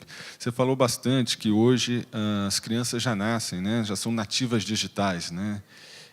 Isso é um fato, né? Quer dizer, a gente vê pessoas, né, crianças com 3, 4, 5 anos aí mexendo no celular, por exemplo, computador, toda essa parte de gamificação. E também você citou um pouco sobre as competências socioemocionais, né? A minha pergunta é se não são conflitantes, né? Quer dizer, a gente fala muito de mundo digital, que isso está separando pessoas, né? Não é incomum, acho que na casa de todos aqui, tem mais de um filho está num quarto, o outro está no outro quarto, eles estão se comunicando pelo celular, ao invés de dar aqueles 10 passos para ir lá conversar, não chamam mais um amigo para brincar em casa, ficam só se comunicando no lado digital. Então, muito se fala sobre como isso separa as pessoas e cria um indivíduo que está mais distante, né, um do outro, né? Muito se fala hoje em dia sobre a empatia, né, que está sendo perdida. Então, a minha pergunta é sobre esse mundo digital, desses nativos digitais, se isso não é conflitante com o sistema de ensino também digital em criar competências socioemocionais. Bom, a gente falou também que, para além de o que é a ferramenta, né, e o meio que a gente está se comunicando, está trabalhando, está se relacionando, a intenção de como aquilo é utilizado talvez seja a principal responsável pelas consequências. Ok que algumas pessoas defendem que o meio também é a mensagem, ou o meio muda a mensagem, no mínimo, né? Se você escreve uma carta para um colega e manda pelo correio, ou se você manda um e-mail, ou se você manda uma mensagem por WhatsApp, a mesma mensagem vai ser dita de formas diferentes, provavelmente a emoção de quem está mandando e de quem está recebendo a mensagem também vai ser diferente. A experiência toda vai ser diferente. Então, uma coisa que a gente não pode, de fato, ignorar, desprezar, é que o meio afeta a mensagem. No entanto, a intenção da utilização, para mim, é muito mais responsável. A forma como a gente utiliza as novas tecnologias, e aí, mais uma vez, a gente não traz o digital e fala, vamos esquecer todo o resto. Vamos esquecer do fantoche, vamos esquecer do jogo de tabuleiro, vamos esquecer dos livros impressos. Agora a gente joga tudo fora e só o que a gente vai ter é um celular na mão, né? Ou um óculos de realidade virtual, ou alguma coisa do tipo. Não, pelo contrário. Nos livros, inclusive, da Conecturma, tem uma das unidades, na Aventura 2, eu acho que é do 2º ano, que eles têm que salvar a árvore da vida, e aí tem um vilão, que é o Delta e tal, não sei o quê. Mas, no começo da história, estão todos eles, cada um está num aparelho digital. Um está no celular, o outro está no computador, o outro está no tablet. E a gente leva para dentro da história, porque aí a gente traz essas questões socioemocionais e também todas as dimensões do humano, porque, no final das contas, é aquilo. Dentro da escola, a gente sempre também supervalorizou o logos, que é a cabeça, o pensamento racional e etc., mas a gente não deu tanta atenção para o corpo, para a saúde, para a corporeidade, para o quanto que a gente está olhando para o nosso corpo e a nossa saúde, né? A gente não deu tanta atenção também para questões mais relacionadas, por exemplo, à filosofia / espiritualidade, aí a gente não precisa entrar numa religião específica, mas a questão transcendental da vida, as grandes questões, né? Por que eu estou aqui? O que a gente está fazendo? O que eu quero da minha vida? Qual que é o meu projeto de vida? Falar devagar? Tá. Vou falar mais devagar.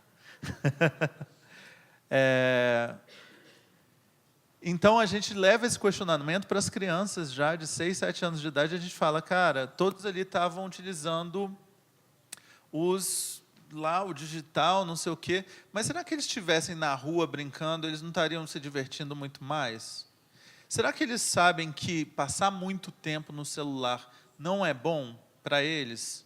Que às vezes eles estarem jogando bola e tal, que às vezes o mundo real é muito mais legal, e aí a gente coloca uma música. Tem uma música falando, o mundo real é muito mais legal. Sai um pouco do mundo digital aqui, e na primeira aventura eles são chupados para dentro do computador, e aí tem uma coisa do mundo digital e tal. Mas já levando essas reflexões, porque a gente reclama que as crianças estão usando muito, mas se olha para os pais dela, que pai que está largando o celular para ficar com o filho, para brincar, para sair na rua? Qual é o exemplo que a gente está dando para as crianças e para os jovens? Por que a gente cobra delas se a gente não faz também, sabe? Então, no final das contas, eu acho que dá para utilizar as tecnologias para ensinar os socioemocionais, mas criança não é burra e nem jovem. Eles sabem pegar a gente no pulo e falar, pera, ele está fazendo uma coisa, falando uma coisa e fazendo outra. Né? A gente tem que ser coerente. A gente pode falar numa história digital que eles estão assistindo por um celular que o mundo real é muito mais legal. Mas aí depois, no livro, a gente tem que propor atividades que eles saiam dali, eles vão lá para a quadra, que eles vão para a rua, que eles vão jogar peteca, que eles vão buscar com os avós quais eram as brincadeiras que eles jogavam com os colegas na época da... Sabe? Que propor que numa semana, todo recreio, ninguém fique olhando para celular, e ninguém fique olhando para computador e nem nada disso. Então, no mesmo material, a gente tem que mostrar que você tem um discurso e está propondo uma nova prática. Né? Porque, se você for incoerente, nós e as crianças e os jovens vão pegar a gente no pulo e vão falar, cara, não. Ou se o professor estiver falando isso, mas estiver o tempo inteiro também com o celular, ou se o pai que fala, para de usar, você está usando demais, mas continuar ali no celular e não está nem ouvindo a criança direito, né? Eles sabem, eles não são bobos. Sem dúvida. Um desafio imenso, né? Para todos, né? Não só para professores, mas também para os pais. A verdade é que eu acho que ninguém sabe ainda usar direito. Está tudo muito novo para todo mundo. Né? Então, a gente também precisa se dar conta de que a gente está indo para os restaurantes. Quanto tempo que a gente está passando, sabe? Às vezes tem isso também. Tipo, às vezes eu vou para um lugar e eu paro para olhar assim, e eu parei para identificar assim, cara, se eu acordo e já pego o celular, se eu vou dormir e estou com o celular, se o tempo inteiro eu estou com o celular, quanto que isso está afetando a minha saúde? A gente tem que fazer essa reflexão também, né? Sem dúvida, sem dúvida. Obrigado. Agora passar para o PD. Eu vou trocar para o inglês só para ele entender melhor.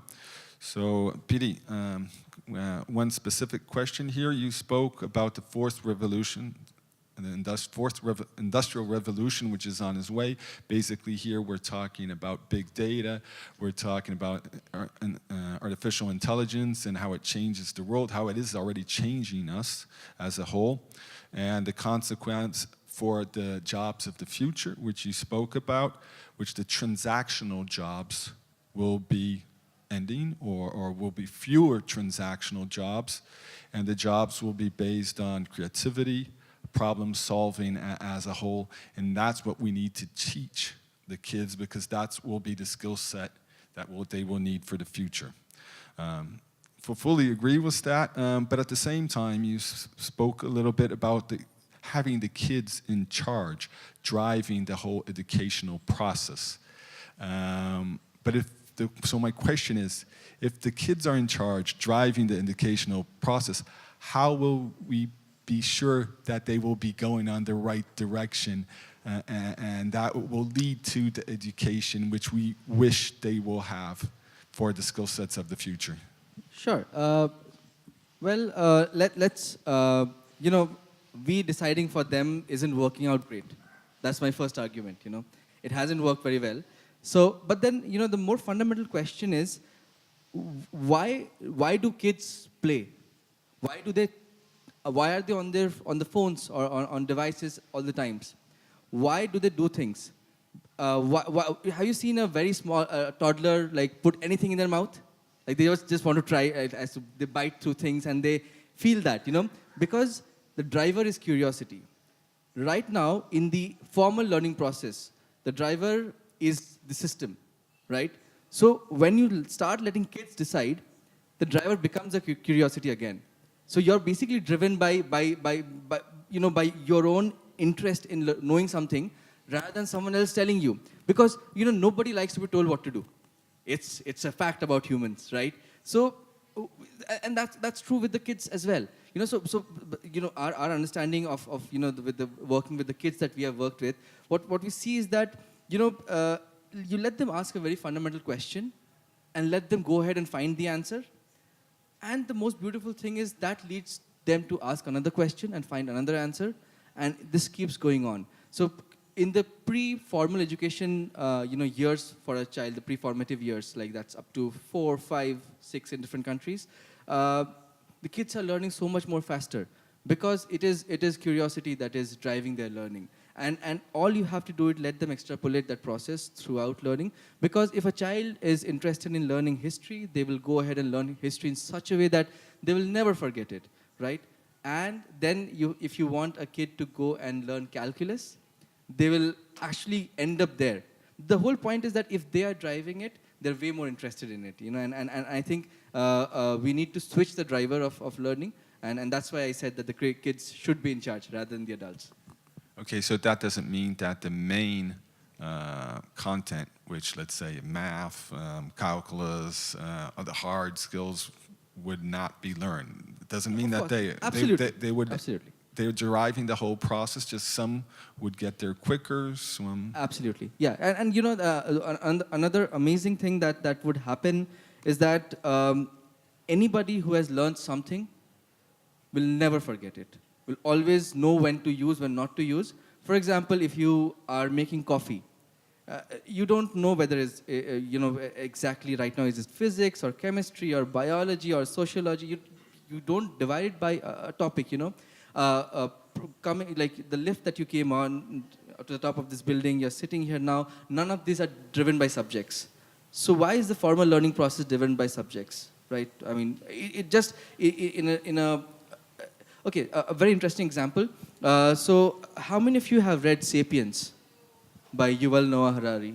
So, great book, which talks about the fact that in society, before we became civilized, we were hunter-gatherers. So we hunted and we collected berries that we ate, Now, the point is there are some societies even today who are hunters and gatherers. They have not moved on. They're not civilized like us, right? And in all of them, they're all detached with each other. They don't interact with one another around the world. All of them leave their kids alone. And the kids grow up and decide what work do they want to do in their society. And it's still working for them, despite being not civilized, So that's a great case where, we can see that for 5, 6, 7, 8,000 years, the same trend has been working for these societies quite well. Can I just compliment? Because even in neuroscience, it's proven that when you give the student the chance for them to say what their interests are, or how they think in metacognition, how they think they learn best, how they would like to be assessed, even evaluation. You increase their motivation and their engagement and their presence in learning. So they're going to be there. The more voice that you give to students in education, the better is going to be their engagement, their attention, their concentration, and then their learning. Trocando aqui para o português, acho que o benefício de todos, trocando para o português, quer dizer, também falando das profissões do futuro, das habilidades do futuro, uma delas muito citadas é ter uma sociedade ou uns empregos mais colaborativos, de serem mais colaborativos. Então, a minha pergunta é, nessa metodologia em que cada aluno tem um aprendizado individual, uma velocidade diferente, ou interesses mais individualizados, se esse tipo de aprendizado também estimularia os comportamentos mais colaborativos, que é o que, acho que pelo menos os empregos do futuro estão buscando. Well, I can give you the example of Gente, for example, in Rocinha, right? So the students stayed there from 9 a.m. We didn't start at 7:30 or 8. They started at 9 and they stayed at school until 5. And the day was divided in 3 different periods. One of the periods, they would be learning the regular disciplines, but in their own like when they went to school, we assessed, for example, some of them were in the 7th grade, but their Portuguese was still in the 3rd grade, and their math was in the 5th grade. And so they'd have to go back and do everything again, because if they don't know the Portuguese... Tô falando... I'm not sure if I'm... Ah, tá. Você perguntou em português ou em inglês? Eu perguntei em português. Eu perguntei em português, desculpa. admito. Tá dando Perguntei pra ele em tilt. inglês, depois eu mudei. Verdade, desculpa todo mundo. Não sei por que foi para o inglês. Não, mas no Gente, então, a gente tinha 3 períodos do dia, né? O primeiro que eles iam para a Educopédia, que era essa plataforma de aulas digitais.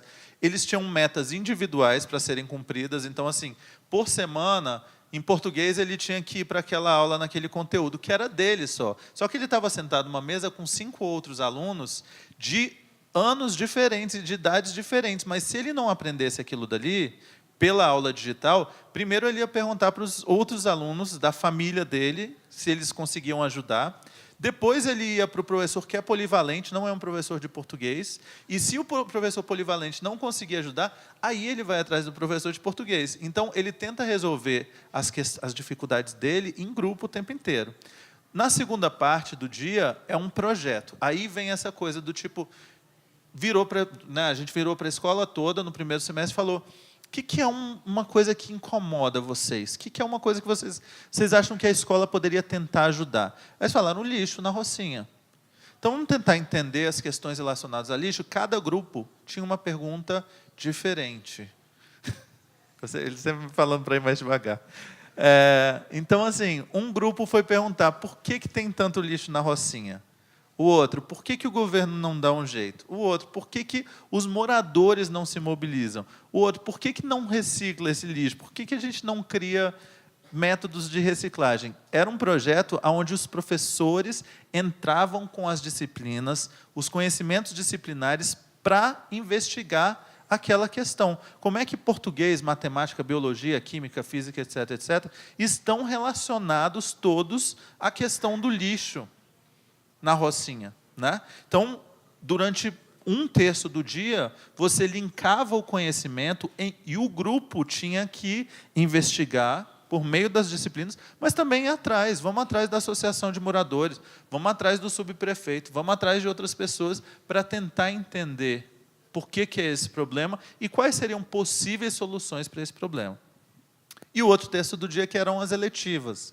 Então, eles escolhiam para qual clube ou qual curso extra que tinha a ver com o projeto de vida deles, eles iam fazer. Os alunos podiam criar os seus clubes, mas teriam que ter um professor patrocinando aquele clube, e os professores podiam criar os seus, assim, propor um clube, mas você tinha que ter pelo menos 5 alunos inscritos naquele clube para ele continuar. E aí você tinha clubes como, por exemplo, sei lá, negócio de moda e cabelo, que as meninas inventaram, mas você tinha o clube do professor também, que queria ver a conexão da arte com a tecnologia. Então, ele criou um clube lá que era para refletir, pensar e produzir arte com tecnologia, né? Só para falar assim, e tudo, a colaboração estava acontecendo o tempo inteiro. Eles tinham uma coisa personalizada, tinham um período individualizado de aprendizagem, mas nem enquanto eles estavam seguindo ali o seu itinerário formativo individual, se eles tivessem uma dúvida, eles iam tentar resolver com o grupo, né? Muito interessante. Acho que agora a gente podia abrir também para a plateia, para quem quiser perguntar aqui, deixar o canal aberto. Somos...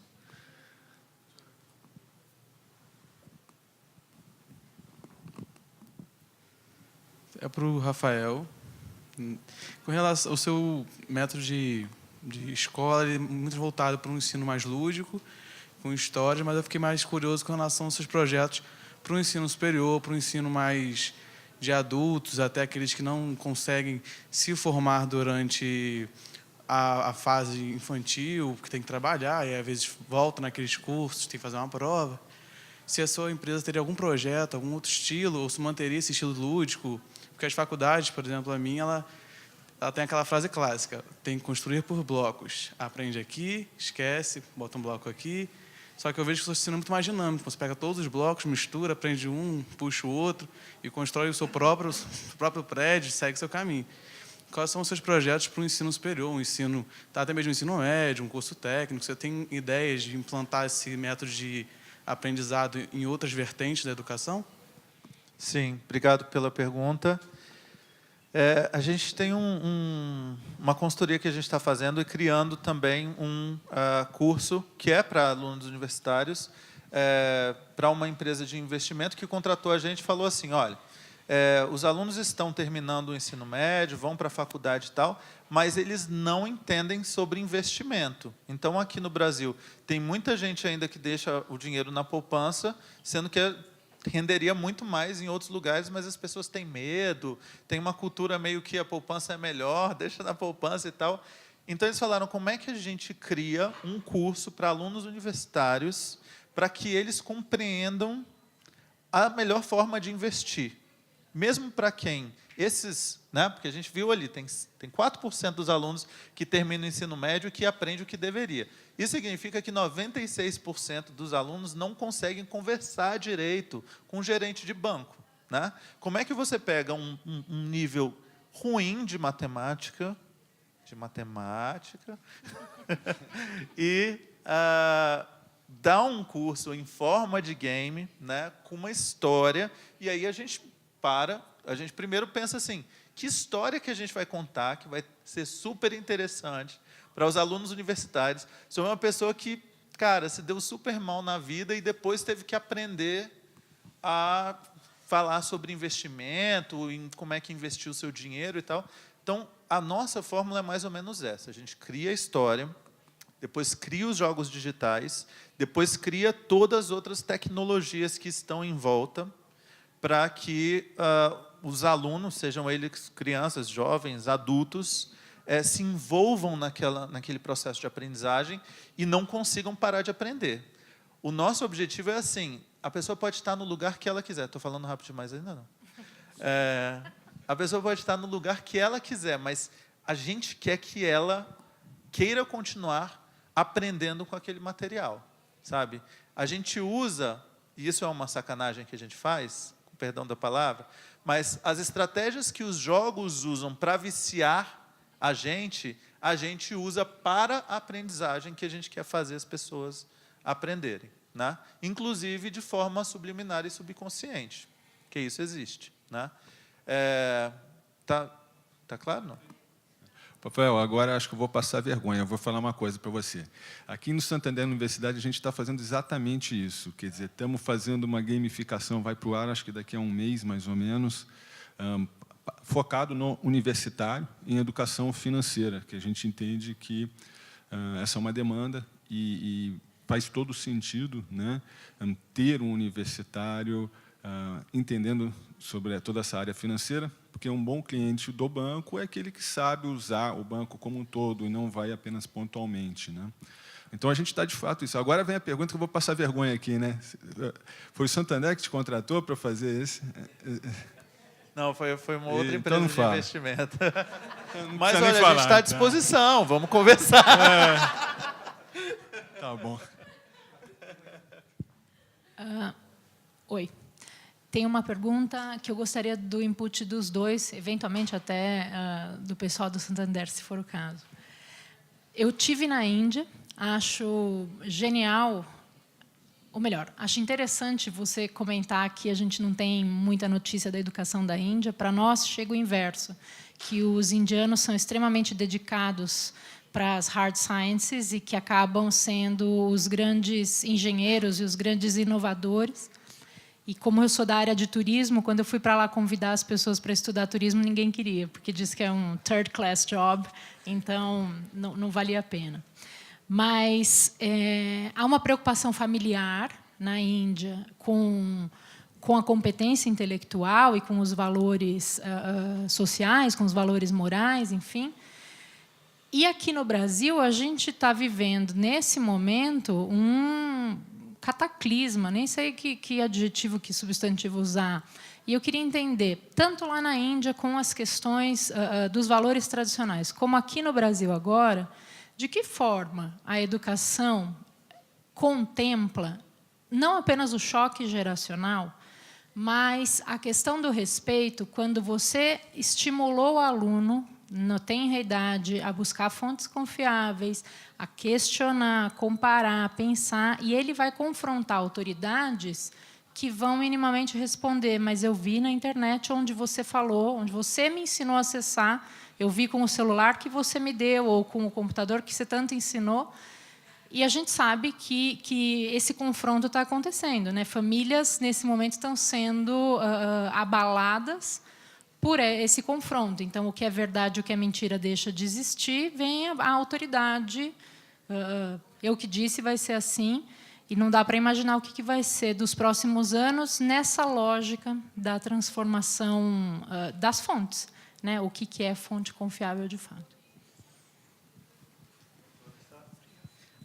Well, I think, that's true. We have some amazing minds. We produce a large number of engineers, doctors. In fact, one of the finest concentration of doctors in the United States is actually from India. But the fact is, we are a country of 1.3 billion. And with that many people, producing a small number of geniuses isn't helping. Also, we are the 6th most stressed country in the world. Right? Which means that people are not getting the option to do things the way they want to. The culture is actually a hindrance, right? Like, I don't know how many of you know about this, but even in well-educated families, if the parents go like, hey, you married that person, and the guy's like, all right, I'll do that. It doesn't, to me, that doesn't, make sense, because you are a thinking being. You have a brain of your own. You have to start deciding things on your own. Right from childhood, you are being conditioned to listen to your parents, and that's important. Culturally, it's so important for us to do that. Listen to our parents, respect teachers, and don't ask questions.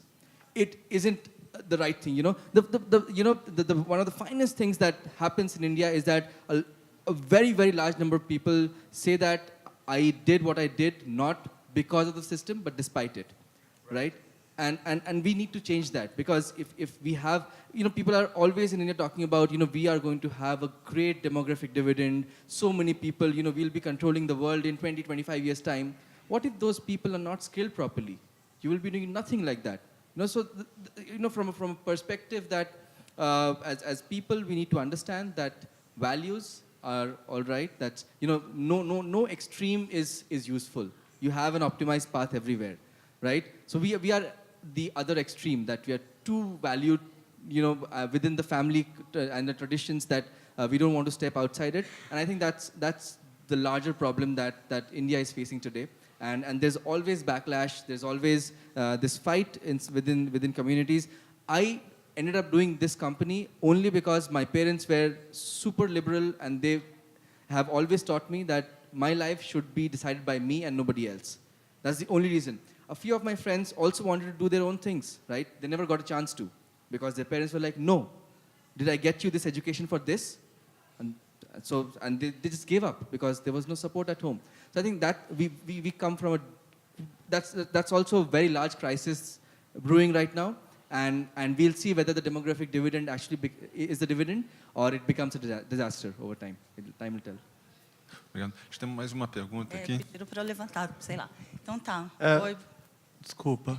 É só que tinha uma parte que eu acho que é importante a gente falar também muito rapidamente, que é a era da pós-verdade, né? A gente precisa só lembrar o seguinte.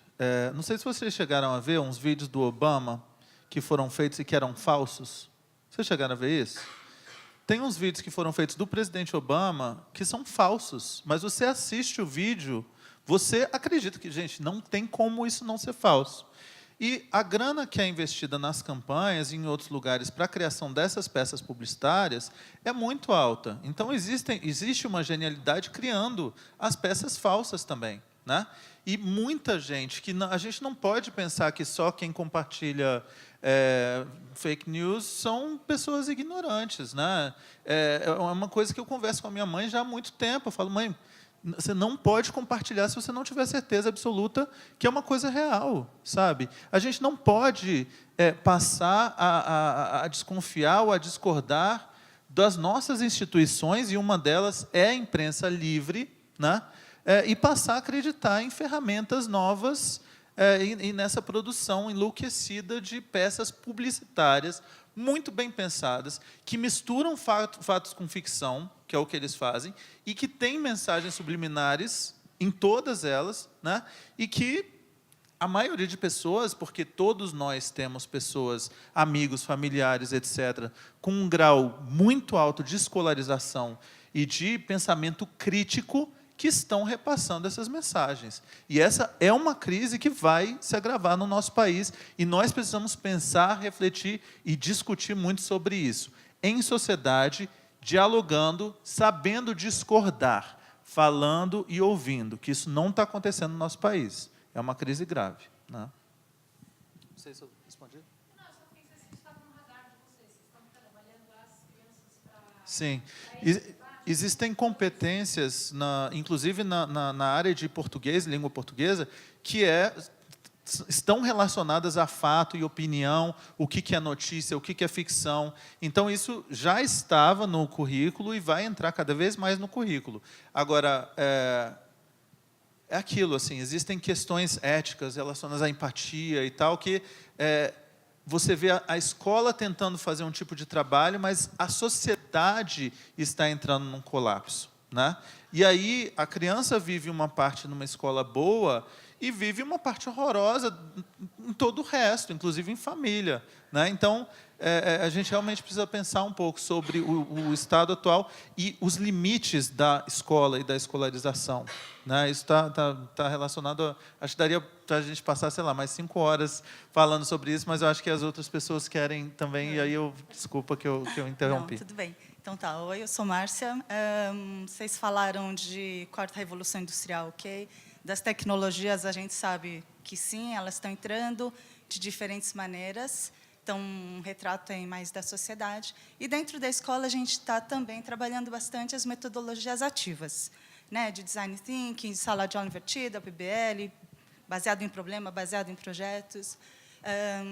Só que no discurso de vocês, e tem um trabalho rodando, eu queria saber assim, aonde que está entrando a questão do mão na massa? Onde que está entrando a questão dos espaços makers? Porque eu acho que esse é o ponto de virada, porque eu acho super importante a criança fazer a gamificação, entender a questão do digital, mas tem aí um gap super grande, que é onde que o Kidovators, que fala de inovação, que fala onde que está a aprendizagem criativa, que a criatividade é importante, e eu acho que ela surge quando tem um problema, né? Onde que está esse ponto de virada? Porque eu acho que quando o pessoal da Rocinha começa a pensar em resolver problemas do lixo, ou do que quer que seja, dos resíduos, eu acho que ele também tem que chegar e concretizar a ideia, e fazer o protótipo. E aí a pegada do empreendedorismo que você falou, entendeu? Então, é isso que a gente precisa. Eu acho que a gente tem um começo, a gente tem bons projetos, mas a gente não tem a criança, que pode ser de 10 anos, de 15, de 20, indo para o mercado com um protótipo que faz no espaço maker, né? Como que vocês estão visualizando isso, ou se já tem resultados nisso? É isso. Yeah, so, well, before we actually started doing, so before we started, the whole creative and critical thinking learning platform, as a company, we were actually doing, we were creating maker spaces in schools. We spent 3 years doing that. The reason why it failed is because schools never appreciated it enough, and they thought it was always something good to have, but not necessary. That's where we came from. But if you look at, because I've been working in the Indian ecosystem for quite some time, if you look at the kind of programs that are coming up in terms of letting kids build things on their own, so that has evolved dramatically. And today, parents are becoming more proactive in getting their kids some tools, because so that they can play around with things and start solving. One of the finest things that happens with the creative thinking process is that you don't stop with just the thinking, right? You're always then going to go ahead and give a few tools. For example, we did the classical egg drop challenge with the kids, where they had to build a contraption. It had to contain an egg. It would fall from the first floor, and the egg did not need to break.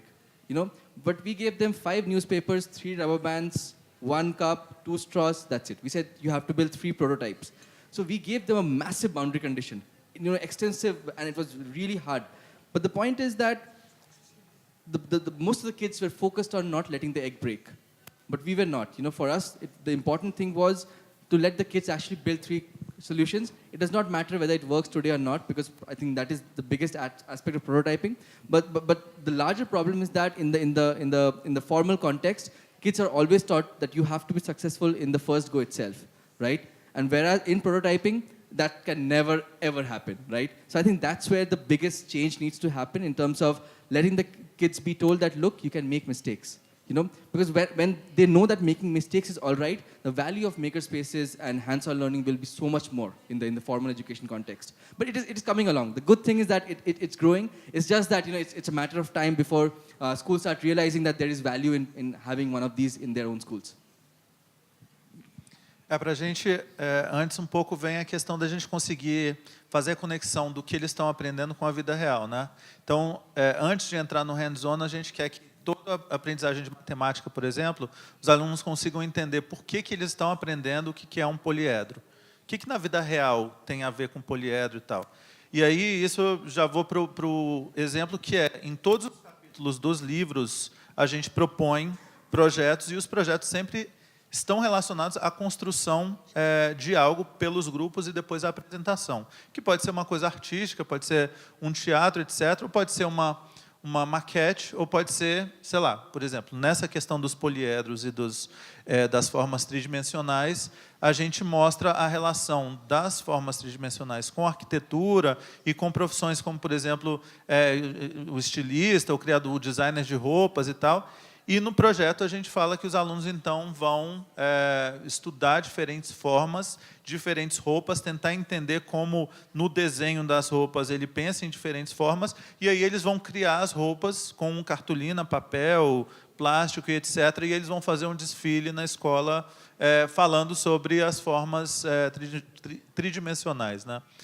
Então, são formas que a gente tenta fazer com que eles compreendam aquilo que eles estão aprendendo aplicado na vida real, aplicado já nas profissões, etc., e tenta gerar, sugerir projetos que venham com essa questão mais de mão na massa, que eles tenham que, de fato, construir algo, calcular, etc., aplicar o conhecimento deles e apresentar para famílias, para outras turmas, para a comunidade, para a escola.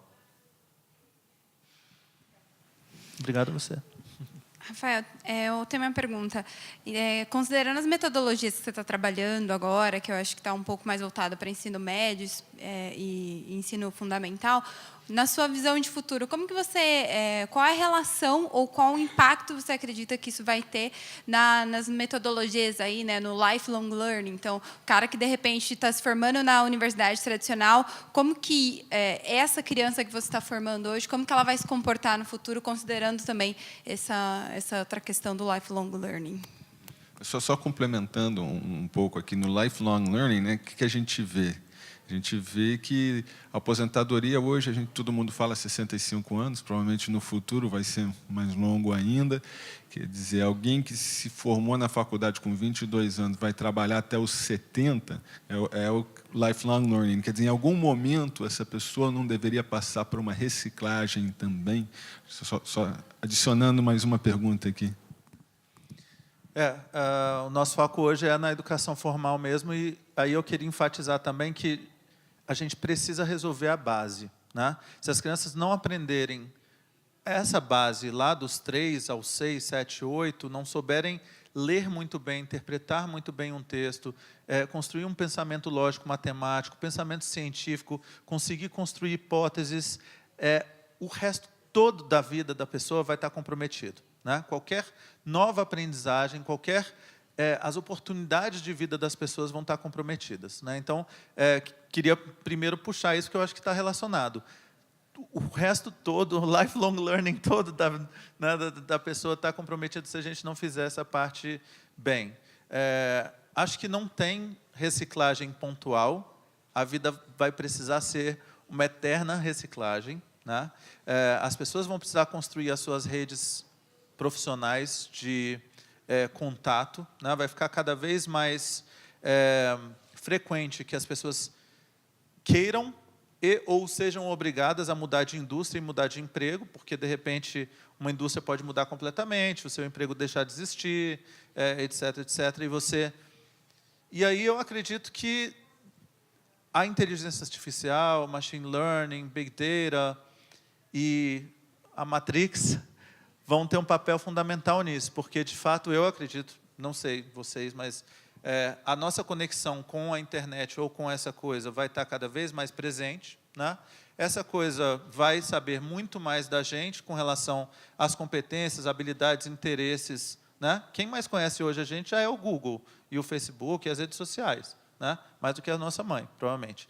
Isso vai ser muito maior daqui a pouco. Então, a gente vai virar para essa pessoa, que é uma inteligência artificial, e vai falar: ô, Iris, agora eu vou ter que virar um médico, sei lá, fazendo o quê? O que está faltando aí na minha quantidade de conhecimentos e competências, habilidades, para eu virar um médico? E como é que eu aprendo melhor? Como é que vai ser mais rápido? Ou, sei lá, se você já vai entrar naquela coisa do filme Matrix mesmo, que, de repente, você já faz download, pronto, já vira. Eu não sei, mas, assim, a inteligência artificial, Big Data, Machine Learning, com certeza vão estar muito mais presentes. A reciclagem ela vai acontecer em tempo, né? Para mim, não vai ter mais essa diferença. A educação formal e a informal vão estar cada vez mais... A linha vai se tornar cada vez mais tênue até não ter mais. Assim, você vai aprender... No final das contas, a gente já nasce aprendendo e a gente aprende até a morte, né? Quem para de aprender, morre, né? Agora, a aprendizagem formal e informal vai ser também desde o primeiro dia de vida até o último, muito mais, né? I mean, I think the only thing that I want to add is that, I deeply believe that because of growth of artificial intelligence, we'll have to work less. We might actually retire at 40 and then have our whole lives to explore things that we've never thought about. It could be a possibility, I also very deeply believe that in my lifetime, we will see growth of nanobots to such an extent that we might possibly become immortals. I mean, all possibilities, you should never stop thinking about the possibilities, which, means that we have a lot more time to do things other than just work, which... Bem, falando em português, não tenho muita certeza disso não, viu? Eu comecei a trabalhar, existiam computadores, mas eu trabalhava na área de pesquisa e era um para cada 4 funcionários, era considerado um luxo. Não existia outra área no banco que tinha um computador para 4 pessoas. Depois eles deram um computador, depois deram um e-mail, depois deram aqui o telefone celular. Tudo isso era para eu ter mais agilidade no trabalho, trabalhar mais rápido e ter mais tempo para o descanso. Bem, eu acho que eu estou trabalhando mais agora do que naquela época. Então, tenho minhas dúvidas se a tecnologia vai realmente diminuir a nossa carga de trabalho. Mas eu agradeço. E tem a questão da ubiquidade também, né? Aquilo, a gente está aqui, mas a gente está respondendo uma pergunta, e a gente está nas redes sociais e a gente está trabalhando o tempo inteiro também. Assim, no final das contas, a gente não consegue mais se desligar do tipo, agora eu fui para casa e eu não trabalho mais. Agora eu estou no final de semana e eu não trabalho mais. Isso não está existindo mais mesmo. Talvez a gente tenha que se reeducar para conseguir dar esse... Eu não sei vocês, mas eu já comecei a pensar assim, pelo menos um dia por semana, tentar fazer o máximo para não pegar em tecnologia. Eu estou com essa proposta, não consegui ainda, mas quando eu conseguir... Não é fácil. Opa, acho que, né, Carla, aqui acho que provavelmente já deu o nosso tempo aqui, né? O papo está super legal. Infelizmente, mas em respeito ao tempo de todos, é interessante como as coisas convergem, né? Falando das barreiras mais fluidas entre formal e informal, a Garimpo de Soluções, que é a empresa que o Alejandro e eu co-dirigimos, trabalha especificamente com economia criativa e cidades. E uma das nossas bandeiras é justamente a cidade como um espaço de estímulo aos aprendizados do futuro, né? É o que a gente vem trabalhando já em 30 países e 200 cidades. Então, tem muita aderência nessas fronteiras que são tão mais porosas, né? Como vocês bem discutiam.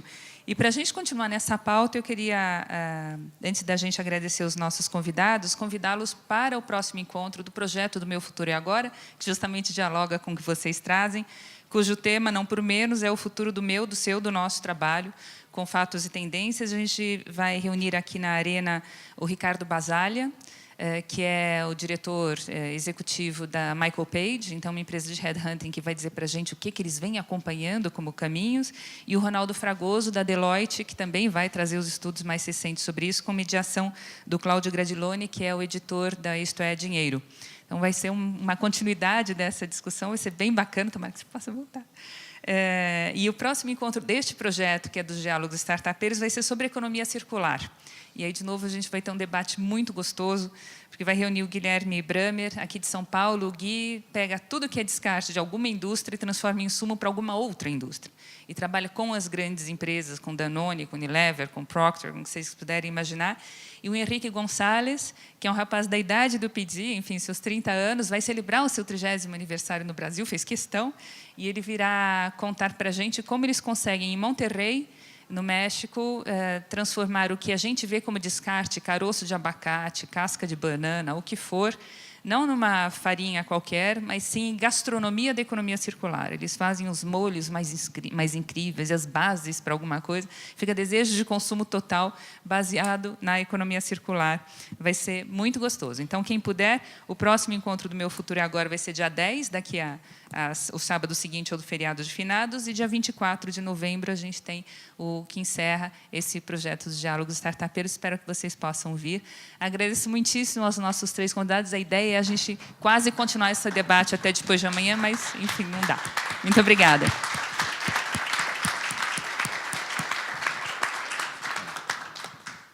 Bem, eu que agradeço, né, o convite para vir aqui. Para mim foi super interessante, um aprendizado enorme aqui. Muito obrigado. Thank you. I mean, just an amazing feeling, you know, being so far away from home, a different set of people, community. I spent 4 hours yesterday walking on the Avenida Paulista, so got a sense of the culture here, and it has been phenomenal being here. Thank you so much. Também quero parabenizar primeiro, né, ao banco, a vocês que produzem. Achei muito bacana o projeto. Eu acho que, né, seria bacana que tivesse mais gente também, que eu acho que é tão bacana da vontade de... Mas contem comigo também para compartilhar e para chamar todo mundo aí pelas redes. Quero também falar para as pessoas que eu estou nas redes, a gente pode continuar conversando no Facebook, no Twitter, no Instagram, tem o Educação na Veia, se vocês quiserem participar também. Enfim, estou à disposição, acho que é o começo de uma conversa. Acho que nós que participamos de uma, entre aspas, elite intelectual do país, de pessoas que têm um pouco mais de liderança no raciocínio crítico, nessa questão da solução dos problemas, etc., a gente tem que sentir que somos responsáveis, nesse momento de crise, pela mudança e pela reconstrução do país, né? Então, contem comigo para continuar a conversa, para o que eu puder fazer para ajudá-los aí nas suas trajetórias. E muito obrigado mais uma vez pelo convite e pela oportunidade incrível de estar conversando com vocês. Obrigado.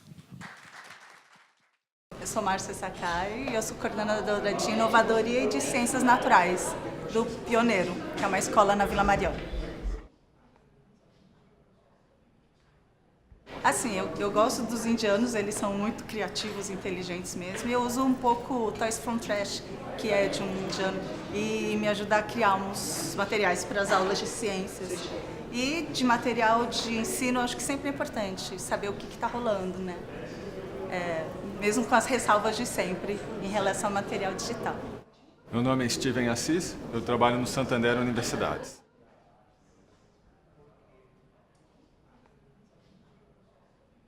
O que eu achei interessante aqui do ter um palestrante internacional é que a gente entende que o Brasil está inserido num contexto maior, né? Que vários debates que estão tendo aqui no Brasil também estão ocorrendo na Índia, como entendo provavelmente outros países no mundo. Então, inserindo o Brasil nesse contexto mundial, eu acho fundamental. Só é possível fazer isso trazendo um convidado de fora. Rafael de Carvalho Pulen Parente, estou empreendedor social.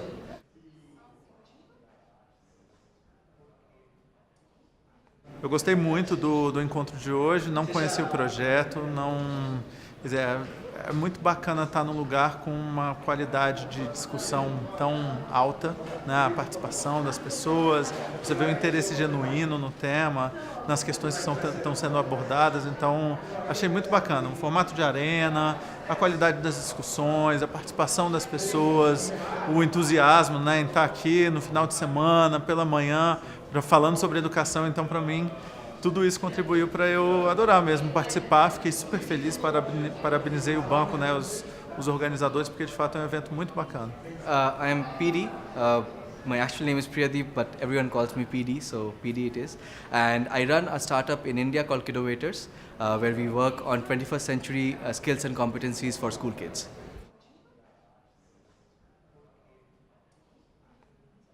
I think it was amazing, you know, because firstly for me, as somebody who works in India, I would have never thought, even in a dream, that I would come to São Paulo and talk about my work. So that was the first bit. And then, you know, coming here and actually discussing the problems of societies at large, in Brazil, in India, across the world, you know, how the future of learning is going to be so different from what it is right now. And it was a very engaging, you know, discussion. And the audience was throughout engaged, which was like an amazing thing, you know, because more often than not, they always tend to get lost. But here, in this case, they were binded with the program till the end, which was like amazing.